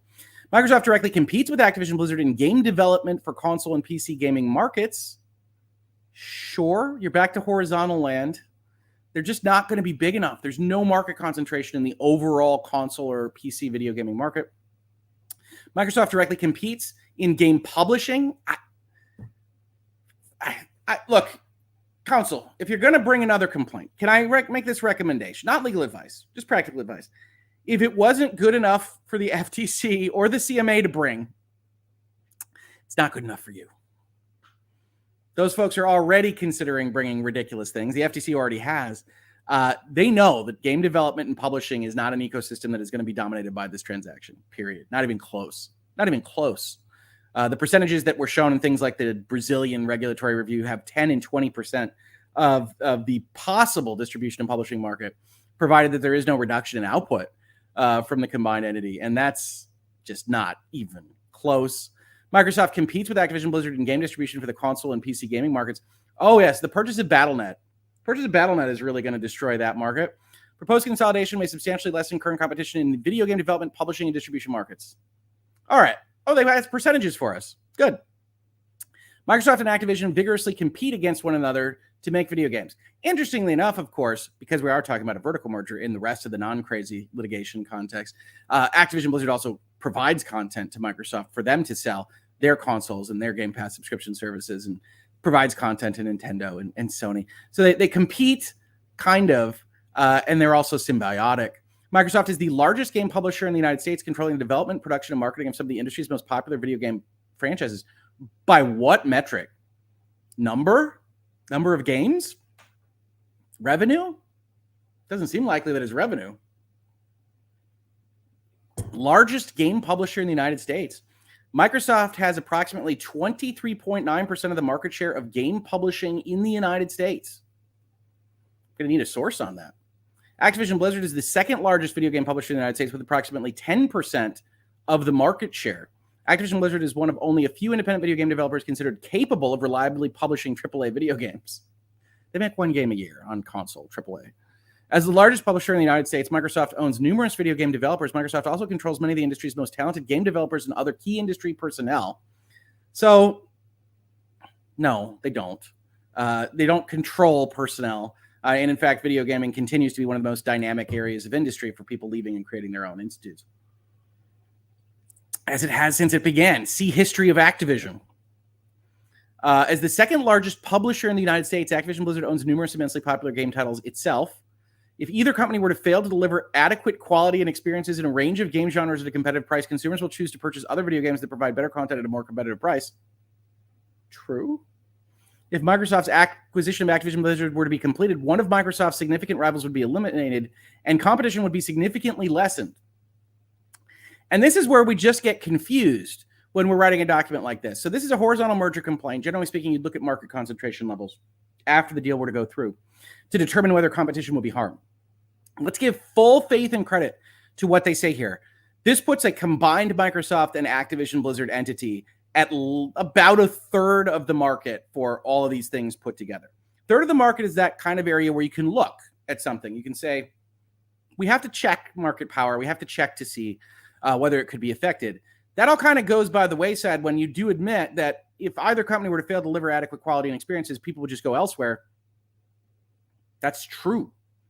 A combined Microsoft and Activision entity would have the same kind of market power as it does now separately, right? There's no indication, and there's certainly no proof offered or even rhetorical argument made here that the combined entity would have such market power that it doesn't matter if they really raise the prices, or it doesn't matter if all their games are a bit crap. And that's what we're really looking at. When you talk about undue market power, substantially lessening competition, do people still have a place to go? Is it likely that if all those things were to happen, really bad things on the output of the combined entity, that they would be stuck there? And if the answer to that is no, you did not make a case for market concentration. And I think it's fair to say here that they did not make that case. Lindsay with a super chat. I like to imagine the aspect of Microsoft times Activision that is going to cause the most mayhem is when they change all the tips and tutorials in game to be given by that Microsoft cartoon paperclip that everyone hated. Clippy? Oh, man. Can you imagine Call of Duty with Clippy just doing call-outs? Just Clippy saying, do you want to know how to throw your grenade? You can hit more people if you throw it around this corner. Microsoft, I'm available to voice Clippy if you just found those to be really, really good. Thank you for the super chat, Lindsay. Uncle Thursday Gaming, rip cross-platform play, I guess. Well, they're not discussing any of the actual aspects of video gaming, right? Cross-platform play works for all the platforms with big games. Sony has its own problems with charging for that in various instances that we saw in Epic versus Apple when those documents came out. But yeah, that's being ignored in this document entirely, as is Nintendo, as are other aspects of video gaming. Darian Britain, doesn't Microsoft and Activision allowing unions give workers more power, not less, in direct contradiction to the argument these idiots are trying to make? They're ignoring all of that. They're ignoring that the AFL-CIO and the CWA have come out and said this deal should go through because Microsoft has agreed to one of the most robust neutrality agreements that any tech company ever has. Now, the FTC continues to kind of hold the line and say Microsoft isn't to be trusted on that stuff. But the president of the CWA is like, yes, they are. What are you doing? And that's part of this fight. But they're ignoring everything that goes against them. This is not an honest broker type legal document. And yes, you were supposed to zealously advocate for your client, but you aren't supposed to omit things that speak directly against your proposition. Dorian Gray says, if you could turn a clown car into a legal brief. I've seen worse than this. I mean, we went over the 3.5-minute Kraft mac and cheese lawsuit. So, I mean, I've seen worse than this. There's no doubt there. Pre-authorized says they'll need cream for the burns you're giving them. I don't think so. I'm trying to be gentle here. I'm basically assuming that this is a person right out of law school, has never seen a legal brief before, trying to put something together. Obviously not the case, by the way, with all the named lawyers on the top of the document. But I'm trying. Look, they're doing their best. But this argument, This isn't going to fly anywhere. Not in Europe, not in the UK, not in the US, not in Antarctica. It doesn't work anywhere. The proposed consolidation may substantially lessen competition in the labor market. That is not a market you have any standing in whatsoever. None. So we'll just skip that. Proposed consolidation may give Microsoft outsized market power and the ability to further harm competition by foreclosing inputs to rivals in the relevant markets. So this is you repeating the FTC. They may cut off Call of Duty, which could hurt competition overall. You are a private enforcement avenue. You are supposed to be establishing how this hurts your clients. Activision Blizzard's games are critical to competition in high-end gaming, having no meaningful substitute. What I really love about this entire case now, in episode whatever we're on in the playlist, is you have to have so many people making the statement that is so patently absurd that there isn't anything else you could possibly play except Call of Duty. If a meteor hit Activision headquarters and we lost all the assets of Call of Duty, gaming would survive. I promise. I promise. They talk about exclusivity here a little bit. They're making the same complaint as the FTC.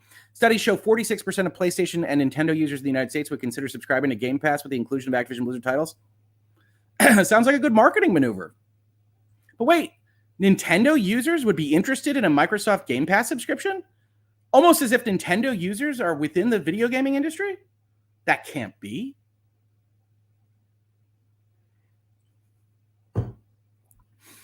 Nearly a fifth of this demand is based on the inclusion of Call of Duty franchise alone. From where?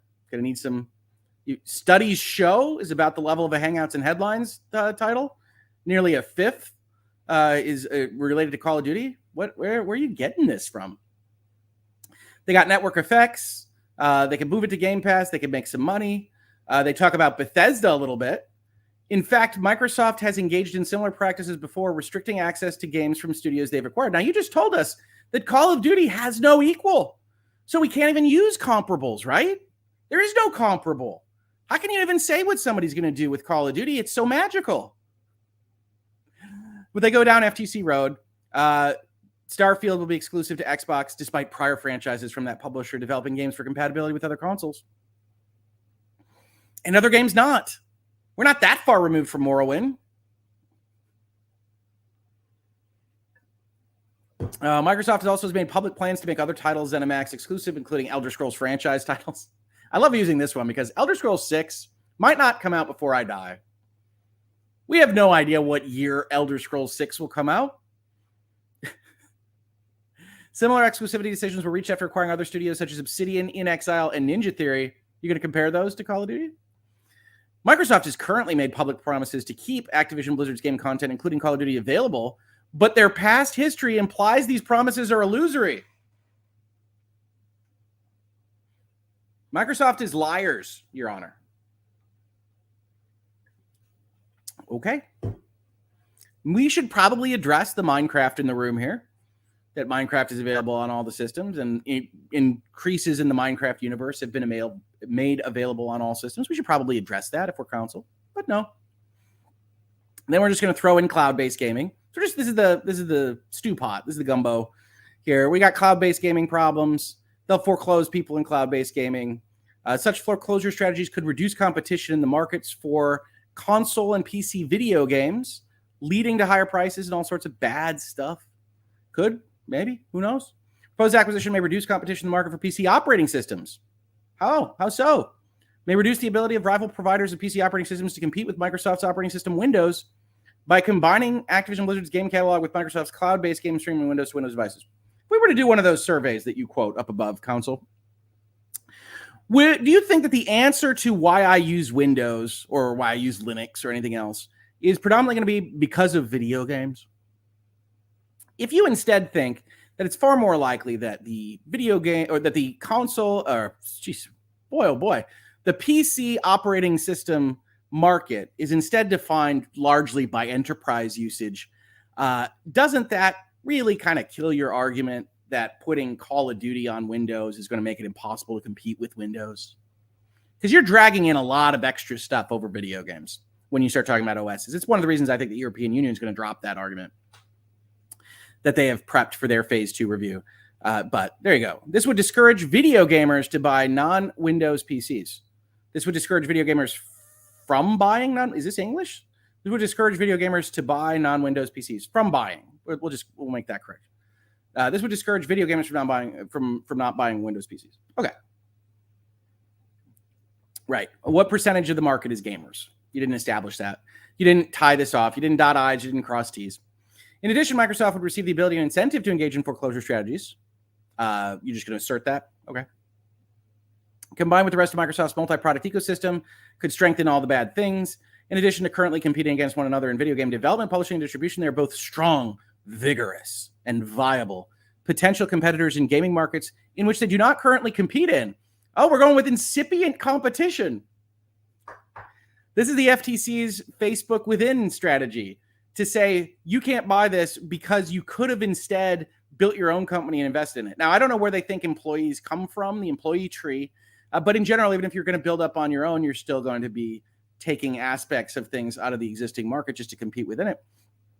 But either way, it's a silly argument that's unlikely to hold water for the FTC. Even in the Facebook case, it's certainly not going to hold water for what is ostensibly a video game player's.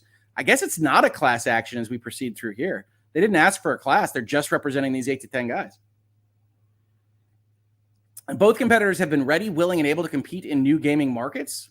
Activision Blizzard is thus a massive and vigorous competitor in the industry, already demonstrating its willingness to compete in new markets. That competition may be irreparably lost if the acquisition is allowed to proceed. The shape of the gaming industry and its future is forged through the competition of these behemoths. What are we doing? The competition in the industry brought by Activision Blizzard must be preserved to ensure that the next generation of video game innovation and value are enhanced through competition and not stifled through consolidation. Now, this is perfectly fine if you're writing a white paper for some kind of NGO or other nonprofit organization. In a legal document, this is just an assertion. Unless enjoined, the proposed acquisition may, and most probably would, have the following potential effects in each of the relevant markets, among others. Competition between Microsoft and Activision Blizzard would be eliminated. That's true. Competition within the video game development, publishing, and distribution markets would be substantially lessened. You didn't show that at all. Competition to hire and retain talent within the specialized video game labor market would be substantially lessened. That is not an antitrust concern, nor is it a concern of your plaintiffs. The merged entity would have outsized market power and the ability and incentive to foreclose critical inputs, thereby harming rivals' abilities to compete effectively. This is a subset of competition would be harmed. This is not a separate argument. Video game quality, innovation, and diversity may decrease. Output may decrease. Prices may increase. All of these are hypothetical. You didn't do even the slightest bit of homework to try to establish that. Further effects of lessened competition may arise in numerous ways.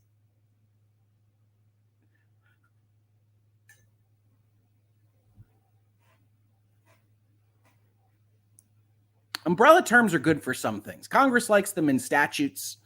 Some contracts like them in certain aspects.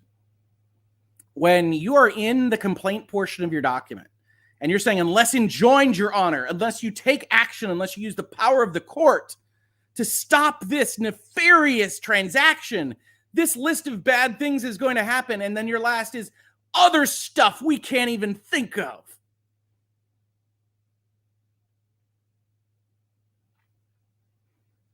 You're going to lose them. You don't need it, by the way. You haven't made the case for this stuff, but maybe you find a sympathetic ear. This, numerous ways. Other stuff, very bad things. What's the worst thing you can think of, Your Honor? It's that.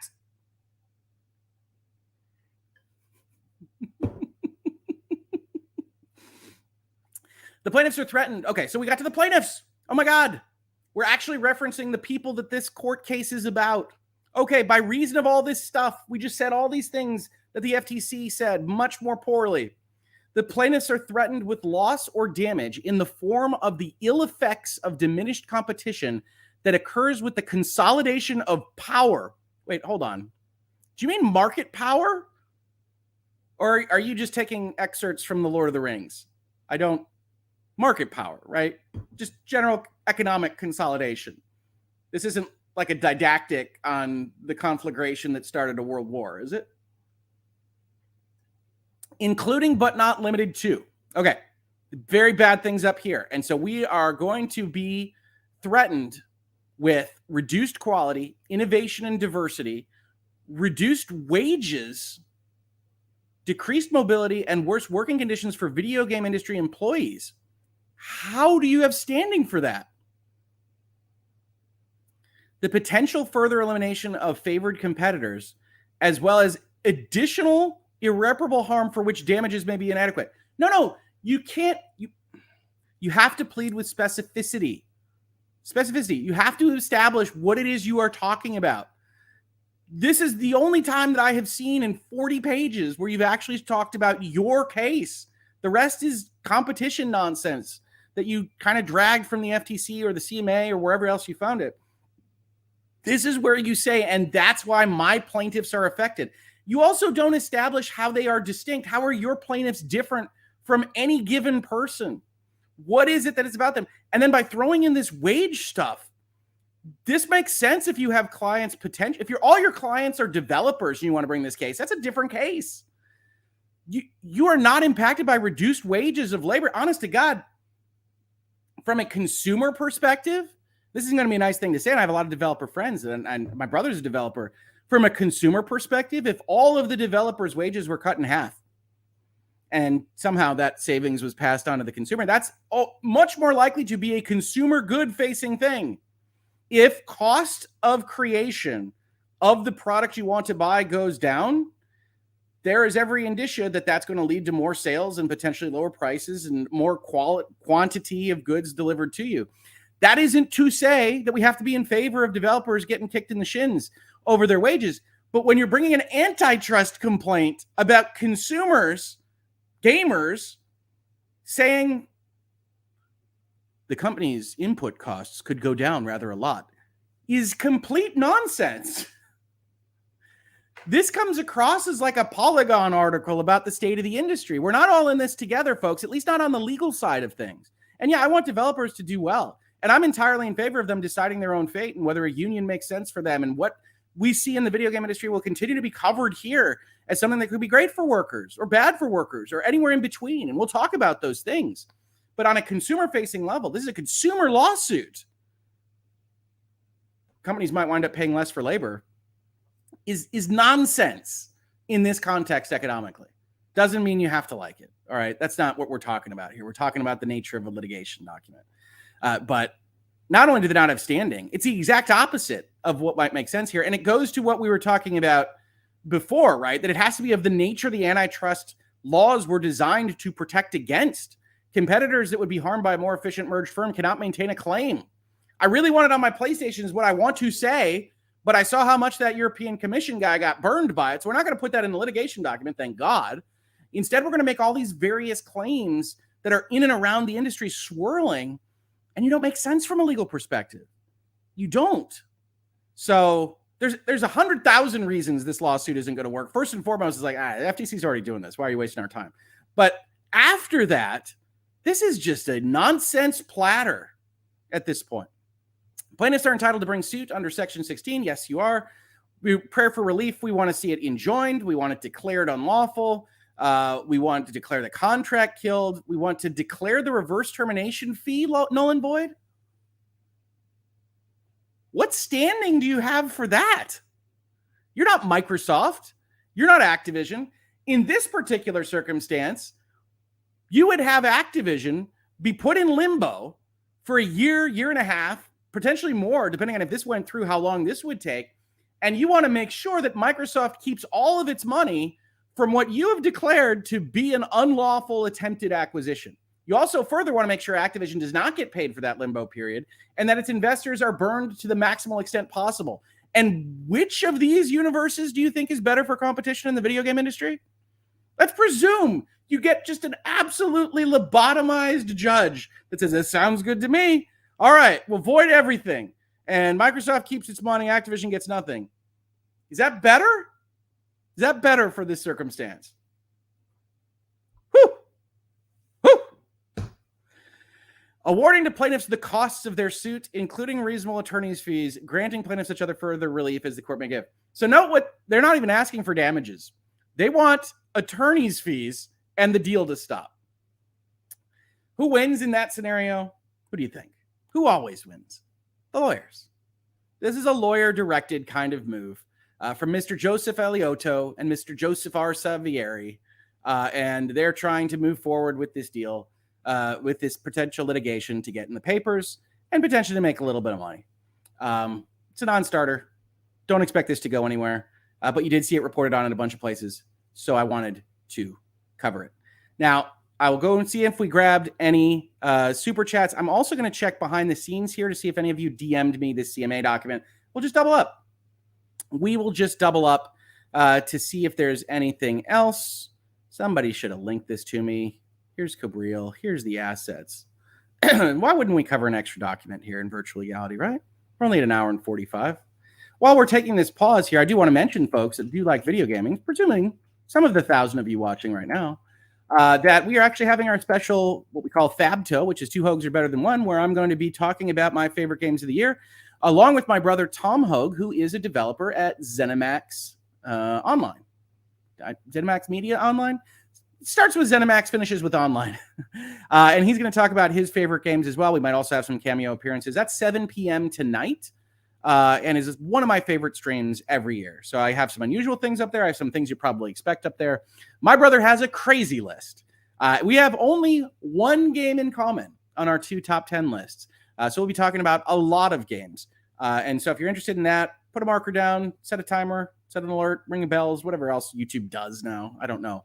But we'll be doing that later tonight. So with that said, that's going to be an awesome stream.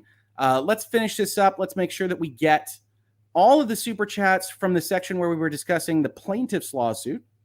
And then we'll talk about the CMA's public announcement here. Okay, we got a Clippy reference. See, if I were better at this, folks, I would be starring them on the fly. But it's just too tricky. Too tricky for me. So we have to have these little short breaks. Kipter says, I want this deal to go through only to see Clippy in COD. I want Clippy to be like a skin. Can you imagine? There's Clippy with a beret and like a large gun, descends into Warzone, and then the embarrassment, the sheer unmitigated gall of being killed by a cartoon Clippy. I know, it's too Fortnite. And yet, you don't have to go so far with it. Just one singular cartoon Clippy that maybe says like just ridiculous beeped out one-liners about getting your spacing correct in Word as he takes you down. Come on. Tell me that isn't a winner. Tell me that's not selling skins in the Call of Duty environment. Cartoon Clippy with zingers giving you advice on font size or how to get your page breaks correct. It's a guaranteed winner. You heard it here first, Microsoft. That's free. Not even going to have an assignment of intellectual property there. It's free. Uncle Thursday Gaming, Activision never released on Mac. Blizzard always had and still does. So this argument makes no sense. Honestly, Uncle Thursday Gaming, that was a morass at the end, right? They knew what they saw from the FTC. They knew what they had seen from the CMA. They kind of threw it all into this weird melange and said, there you go, Your Honor. Honestly, it strikes me that it's possible that they know that this can't go anywhere realistically, that they're going to get kicked out for standing really at the top. Nobody's going to go through the details here. So they put stuff together almost like filler, almost like if you're reading one of those like AI constructed conversations, it has the words you think in a different order. And that might be what happened there. I just wouldn't think that any of that is going to impact anything that we actually care about. So don't worry about Reuters. Don't worry about the other places that are reporting on it. It is very unlikely to do much of anything except get some lawyers paid in all likelihood. And it was a surprise that they didn't go for a class action meeting, I don't think. Spicy Hoeg is funny Hoeg, loving it, says Uncle Thursday Gaming. I'm trying not to be too spicy. Still trying to reserve my voice a little bit for that 7 p.m. stream. So we'll see. Yeah. Spoilers for Hoeg's #1 game. I have not been terribly confidential about my #1 game. So we'll see on that. All right. We're caught up on Super Chats. 915 of you are here.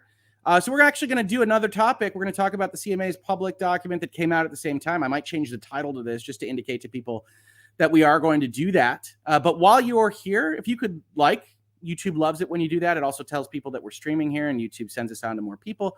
All of that is super helpful. If you want to subscribe, if you like this content, that's great. YouTube membership is awesome. You get the cool emojis. We're going to add some of those pretty soon, I think. And anything else that you want to do, we've got a Patreon, a Utreon. This is my little pitch in the middle of this. I really love talking about this stuff, and I can't do it without support from folks like you in the chat, or if you're in the replay crew, folks that are finding this after the fact. I really appreciate it.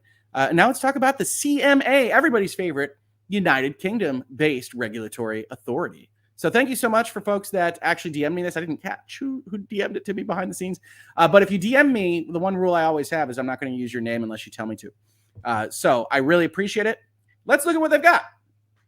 3 pages. I'm very appreciative at CMA. Thank you so much for being summarizing in your documents. Microsoft, Activision, Blizzard, Phase 2 merger inquiry. Summary of responses from members of the public to the issue statement. So if you recall correctly, the CMA said, we're thinking about going to phase 2. We're thinking about potentially doing something about this deal. We think there could be these potential problems. We're going to look into them further.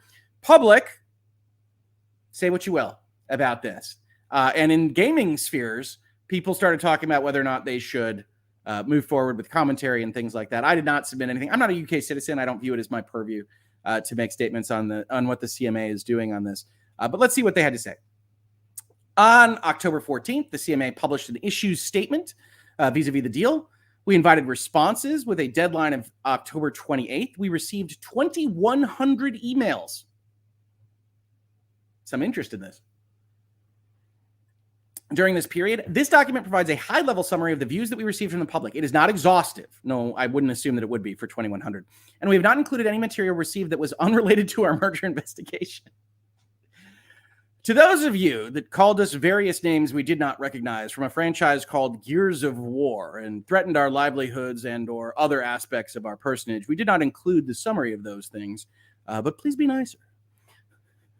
The publication of this summary does not in any way represent an endorsement by the CMA of these views. To be clear, this is a bunch of people on the internet, and we're just publishing this because we publish everything, because we're the CMA. The CMA received approximately 2,600 emails, but some of these were excluded from our review because they contained abusive content with no other substantive content. I like the context here because it does suggest that the CMA did summarize the abusive emails if they also had a substantive complaint, or were blank, unintelligible, stated to be from non-UK consumers, or not in English. So they couldn't tell if you were from the UK, but if you specifically said, I'm from the US, then they kicked you out. And I think that's warranted. The CMA is concerned about the United Kingdom as a jurisdiction. And they kicked out abusive stuff if it didn't otherwise have substance. So they had 2,100 emails that are either from the UK or they can't tell. And predominantly, if you're sending from a Gmail account with a name, they're not going to be able to tell. Of the 2,100 emails that were reviewed, about 3/4 were broadly in favor of the merger, and around 1/4 were broadly against the merger. No clear view was expressed for or against the merger by a small number of respondents. So around 3/4 and around 1/4 with a slice of pie that just was trying to talk pretty neutrally about things. The following views were expressed in favor of the merger. Sony and Nintendo are stronger than Microsoft in console gaming, and the merger will help Microsoft to compete more closely against them. Sounds right. The merger will not harm rival consoles because Microsoft has made public and private commitments to keep Activision content, including Call of Duty, non-exclusive. The availability of Minecraft on rival consoles shows that Microsoft's commercial strategy is not to make games exclusive. This is probably overly summarized from what most people commenting on the Minecraft question would say, which, even though I think Minecraft and Call of Duty are not perfectly analogous because Call of Duty is a continuing series and Minecraft really isn't, it is the nature of the game that is the best kind of argument for this, which is that Minecraft, first, before we bought the Minecraft property, was on multiple platforms. Second, is massively improved as a product by having a massive audience to enjoy it, which is the same across Minecraft and Call of Duty, and that we're not in the business of cutting off that kind of multiplayer environment that already exists on other platforms. Call of Duty is not perfect for that, but you don't have to just say Minecraft is out there so Microsoft doesn't make things exclusive. That's a sure loser because Microsoft clearly does make things exclusive, but they evaluate the games independently, or as they said on the European side, case by case. It is unlikely, this is another positive argument made by emailers, it is unlikely that Microsoft would make Call of Duty exclusive due to that multiplayer nature. So that goes along with the Minecraft question that we were just talking about. Making Call of Duty exclusive to Xbox would only create a gap in the market that could be filled by a rival cross-platform shooter game, which, again, I have said Electronic Arts should be freaking champing at the bit to say, oh, yeah, no, make Call of Duty exclusive. We'll get in there. Give the PlayStation market, give the user base of PlayStation a need to shoot people in a modern war environment, and we'll fill it. I think that's undoubtedly the case. And it's undoubtedly the case that Sony would find a incentive to try to fill it as well. Call of Duty has competition from a number of other games, including Battlefield, Grand Theft Auto, and FIFA. Now, look, I bought this year's FIFA because I wanted to play as Ted Lasso, which, hey, works. Good job, Electronic Arts. I don't recall any corridor-based man shooting in FIFA. So, I don't know. Maybe it's a special mode from Mbappe. I have no idea. But it's an interesting choice here. And you do wonder about the summaries. It's like, really? Did a number of people actually suggest FIFA for this list? I don't think so. Problem with high-level summaries. The merger will push Sony to innovate, such as by improving its subscription service or creating more games to compete with Call of Duty. I think that's a fair reaction as well. The merger is a reaction to Sony's business model for PlayStation, which has historically involved securing exclusive content or early access to popular cross-platform gaming franchises, such as Final Fantasy and Silent Hill. So yeah, the Final Fantasy 16 one is the obvious one. Of course, the most obvious one to submit to them in email is that you literally have images right now of Modern Warfare 2 having exclusive content on PlayStation. So it cannot be the case that having exclusives and otherwise partially foreclosing products from your rival in the console sphere is historically treated, certainly, as anti-competitive. Microsoft's plans to add Call of Duty to Game Pass are pro-competitive and will lower the price of accessing games for consumers, i.e., Game Pass in and of itself is an innovation in business models for video games designed to get them a little bit out of the rat race directly against Sony. They were losing that one, which I believe Phil Spencer and Microsoft has said that was their brand differentiator, and that adding to that to make it more valuable is, in fact, pro-competition across the overall sphere of video gaming. Sure as Switch existing and moving to a portable friendly infrastructure, or Sony making a PlayStation VR and trying to sell it to brand differentiate and have things that make its system different from the other competitors in the video game market. I think that's a good argument as well. Microsoft would not make Activision's content exclusive to Xbox post-merger because it would lose significant potential revenue from rival platforms. I can't commit to this because I'm not seeing their behind-the-scenes math. There is certainly the case that Microsoft could look at the situation and decide that it was worth it, that they could make enough money increasing the people that are subscribed to Game Pass or that purchase Xbox consoles or even smart TVs that have Game Pass in them in the near future, whatever that might look like, to justify losing the Sony money. But the Call of Duty Sony money is so high, I find that difficult to believe. So I would not commit to would not make. I'm not going to tell you what Microsoft will do because people are nuts all over. But I do think that it's more likely than not that they will keep it as multiplayer, not the least of which is that politically they have committed to that in public now, and Microsoft doesn't want to stop buying companies. Even if we're not talking about video games, Microsoft has historically, as a growth pattern, bought companies, outsourced R&D, and purchased small companies to be a part of their Microsoft platform. Microsoft as a company does not want to be blacklisted from being allowed to purchase things. And so I don't think that we should just entirely discount what they have publicly committed to vis-a-vis those public statements. Consumers could revert to buying games on a buy-to-play basis if Microsoft were to raise the price of Game Pass post-merger. Absolutely.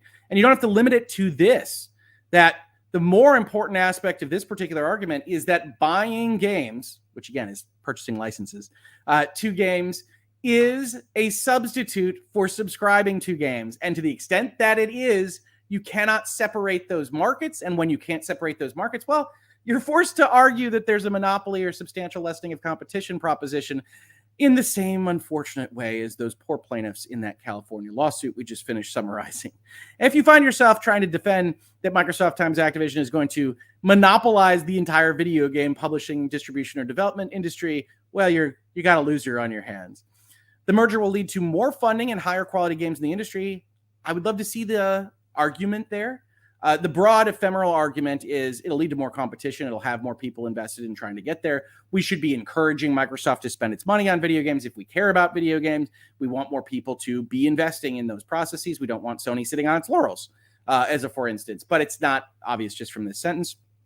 The merger will allow Microsoft to provide Activision with better guidance and leadership and to encourage it to invest more in games other than Call of Duty.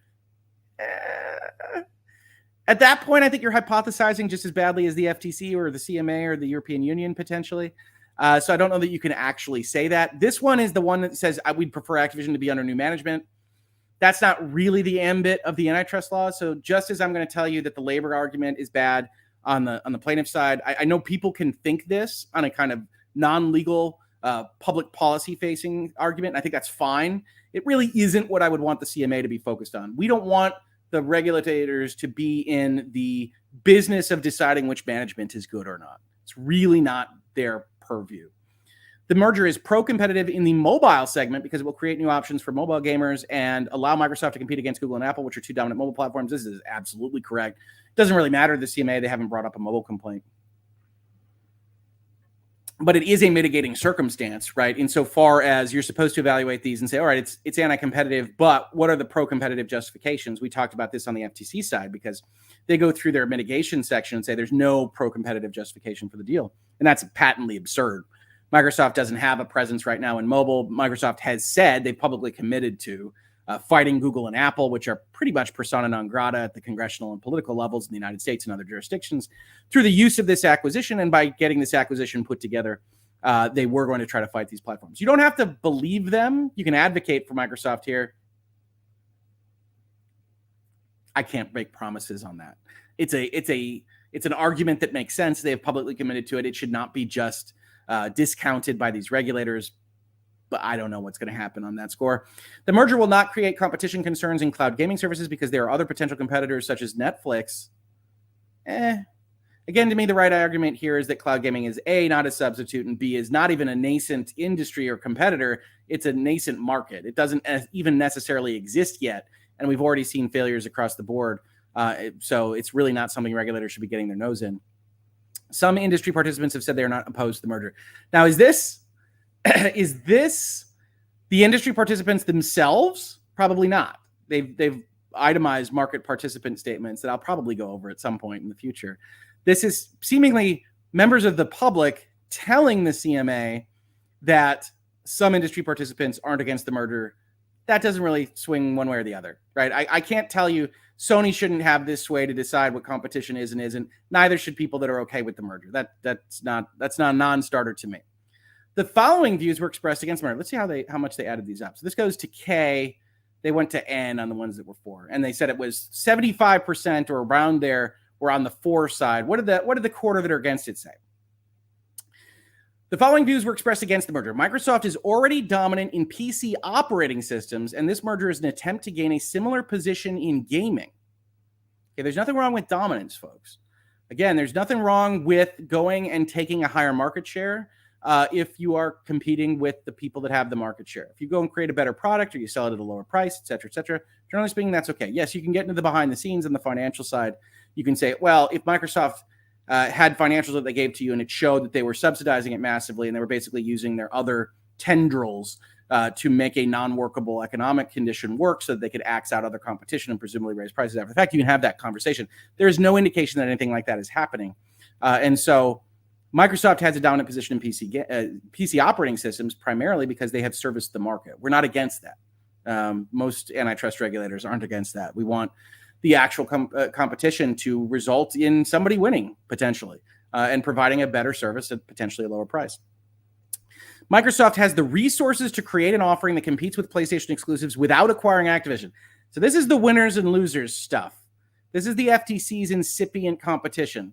Facebook, you can't buy Within for $400 million measly dollars in the world of big tech because you could have built a Within competitor yourself, and we'd prefer that. We don't want the regulators getting into the business of saying, we'd prefer you to do X with your money, because that starts to become kind of government control over the aspects of the market. And at least in the United States, we have an issue with that. We don't think that results in the most efficient outcomes. And so that's one of the reasons the FTC is likely to lose that case with respect to the Within acquisition. But we shouldn't want the CMA to be doing this either. Well, Microsoft could have done something else with their money is not a good enough argument. Do they create a competition concern? Do they create something that is problematic to function as a video game industry? Not could they have decided to do something better? They might not be interested in trying to build something up from scratch here. And Activision was sitting out there at a relatively discount price because of the troubles which we started talking about Activision with. If you want to combine those playlists, we have Activision times California or versus California as a much longer playlist before Microsoft gets involved. But this is the one that, as a corporate attorney, this argument is the one that really bothers me. It's like, no, you can't start saying you could have done something else and it might have been better. Your job as a regulator is to decide whether what they decided to do is a problem. The merger would lead to consolidation and would set a harmful precedent in the gaming industry of acquiring large publishers rather than encouraging organic growth. So this is a policy consideration. This is not a legal regulatory one. You don't want to set that precedent. Again, it's not your job. You're not Congress or, I guess, Parliament, since we're talking about the UK. This is one of those aspects of the FTC complaint that also kind of bakes my noodle a little bit, which is to say they add into that complaint document, well, if we allowed this one, it could cascade. It's like, that's not my problem as Microsoft. Your job is to determine whether this causes a problem and then to block the next one if you're looking at a cascade. It's not, well, this is fine, but it could cause problems later on. That is not your purview. That's not your ambit. You're going to lose in federal court if you were to say that as your argument directly. This would be the largest merger in gaming history, paving the way for a potential string of future acquisitions. So this is the same argument, such as Take-Two, EA, Ubisoft, thereby increasing concentration in the market. Again, you can't predict the future, Mr. Emailer, any better than the CMA or me or the FTC can. And it's not Microsoft's problem on this particular score. The largest merger in gaming history is not in and of itself a legal complaint. Something's always going to be the largest merger in gaming history. Take-Two buying Zynga is currently the largest merger in gaming history. Should that have been blocked because it was the largest? Obviously not. And it wasn't. Is this so big that it's a problem? Potentially. You know, if you were buying all the publishers, if you're spending hundreds of billions, maybe. But that's not what's happening right now. Microsoft will make Call of Duty exclusive, just as it did with Bethesda after it acquired ZeniMax Media. Again, you're just positing things. Microsoft has assured you that it won't. You can say Microsoft's a liar, but you have to say that. Microsoft will have the incentive to make Call of Duty exclusive to Xbox post-merger. This is true. Microsoft going out there and continuing to use language that is strongly suggestive of we don't have any incentive is just wrong. So Microsoft has gone too far with that. They've said it a number of times. A. Hedinger says the Troubles, did they get into a multi-decade war with the British? I understand the historical use of the word Troubles. I like it as massively understating the situation as just a general rhetorical rule. So I use the Troubles in a bunch of different places. I apologize if anybody takes offense to that in the United Kingdom, since that's what we're talking about. This will adversely affect gamers who cannot afford an additional console, and they would therefore switch to Xbox at the launch of the next console generation. Well, again, does this actually say there's a problem with competition? This is really where the rubber hits the road so often. Is Microsoft allowed to take Sony market share? Is it uniformly anti-competitive to go and say, yes, we're going to offer a console ecosystem that looks more attractive, and thus we are going to get more consumers, some of which are yours? Is that allowed? Because generically, in an economics textbook, that looks like rivals in competition. That looks like people that are changing up their product or service offering in order to gain more market share. And in general, we like that. In fact, the antitrust laws are designed to protect that process. So when you have a statement like this, is like they will take it exclusive. They do have that incentive. We don't know whether they will do that. If they did, then more people would buy an Xbox. Undoubtedly the case. The question is that marginal math. But is convincing more people to buy an Xbox instead of a PlayStation some kind of legal offense? I would offer that it's not. Microsoft would be able to deteriorate the quality of Call of Duty games on PlayStation post-merger, which could cause consumers to switch to Xbox. Okay, so that's a behavioral covenant. That's easily solved by I think it's called an undertaking in the UK rather than a consent decree. So if you're really worried about that, you could state that. And certainly you could correct for that contractually. Xbox has said they've offered a contract to Sony, and Sony knows how to write parity provisions. They do it in their marketing documents, as we saw on this very channel. So it's possible, but all of these are kinds of pontifications.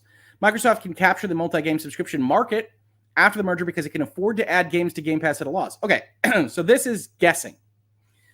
If this is in fact the case, if they're lying about Game Pass revenue, if they are subsidizing it with Xbox finances, this is the kind of thing that I could see causing a problem in antitrust.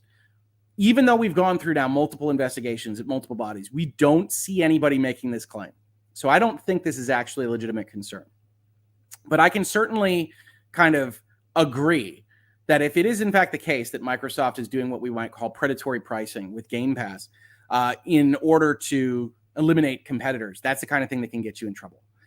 So that's something to watch, but we have no reason to believe that's in fact the case right now.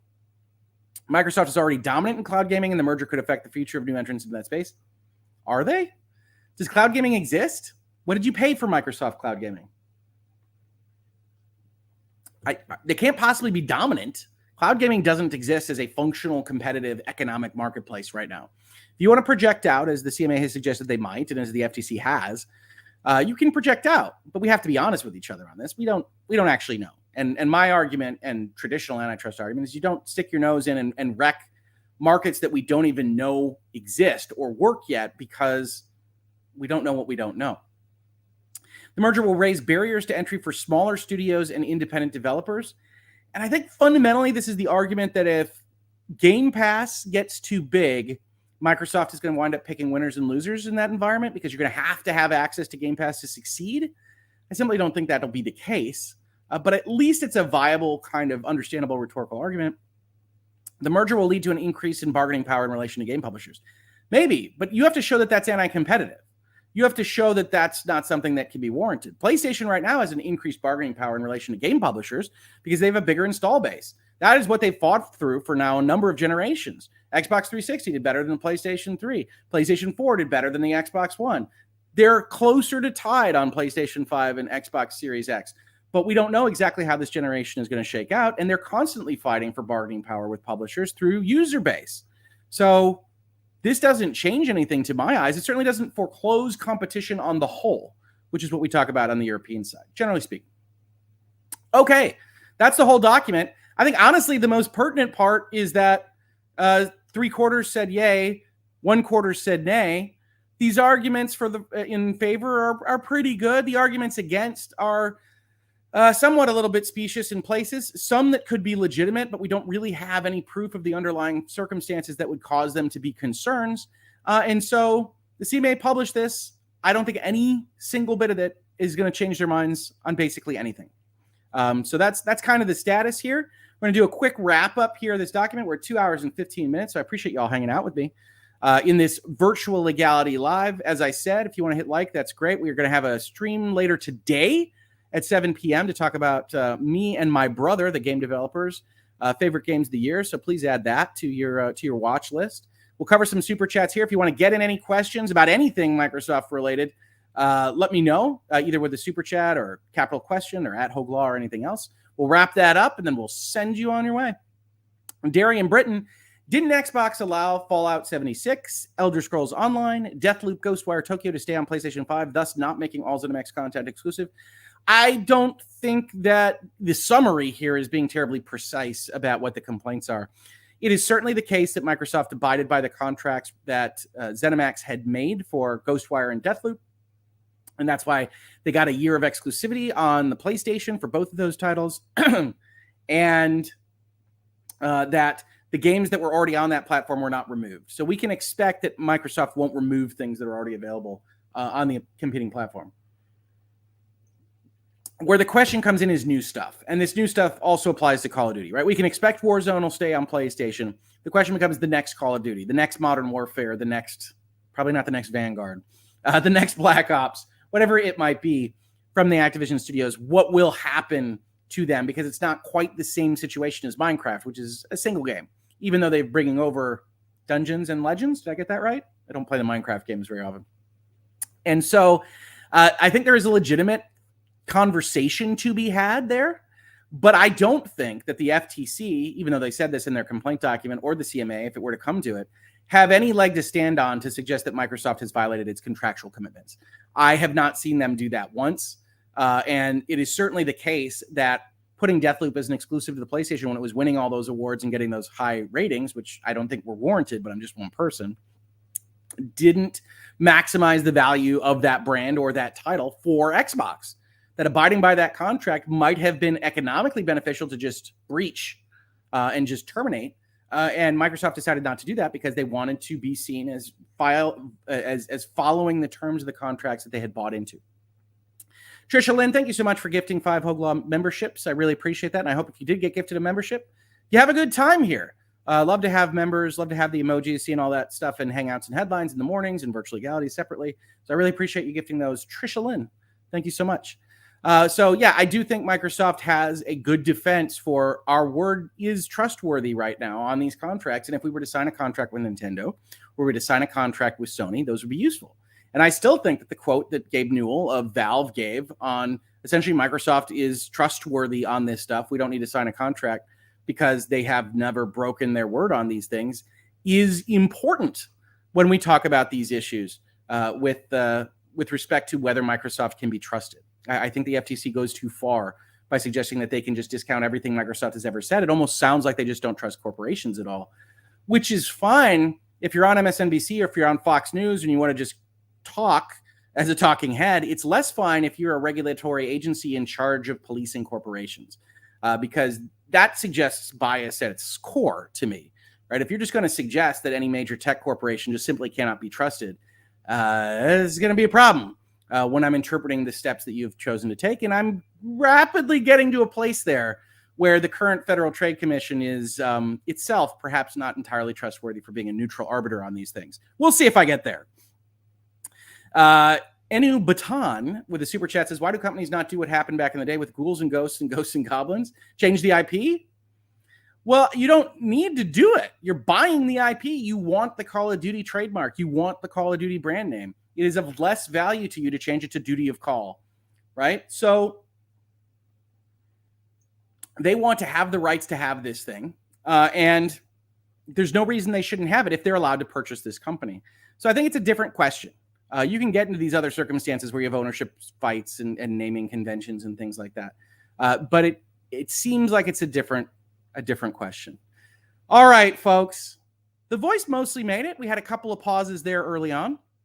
I think we're going to make it through this. I think I'm almost out of the woods on the stuff I've been dealing with for the past couple of days. Of course, I've decided to stream something like 5 or 6 hours today because it's just who I am. People. But I'm very appreciative of you being here. Tell folks that we're having these conversations, if you would. If you like this kind of stuff, tell them that the replay crew on this is going to have a lot of good content, a lot of funny things from the plaintiff's lawsuit, a lot of good things from the CMA summary, and leave that like on your way out. I really appreciate everybody joining us today, and I hope you have a great one. I hope you do come and check in on the Two Hoegs Are Better Than One episode for the Games of the Year 2022. Everyone else, have a fantastic day, and I will see you on the next episode of whatever I'm putting out on the Hoeg Law YouTube channel. Virtual Legality is a YouTube video series with audio podcast versions presented as commentary and for education and entertainment purposes only. It does not constitute legal advice and does not create an attorney-client relationship. If you have legal questions about the topics discussed, please consult your own legal counsel.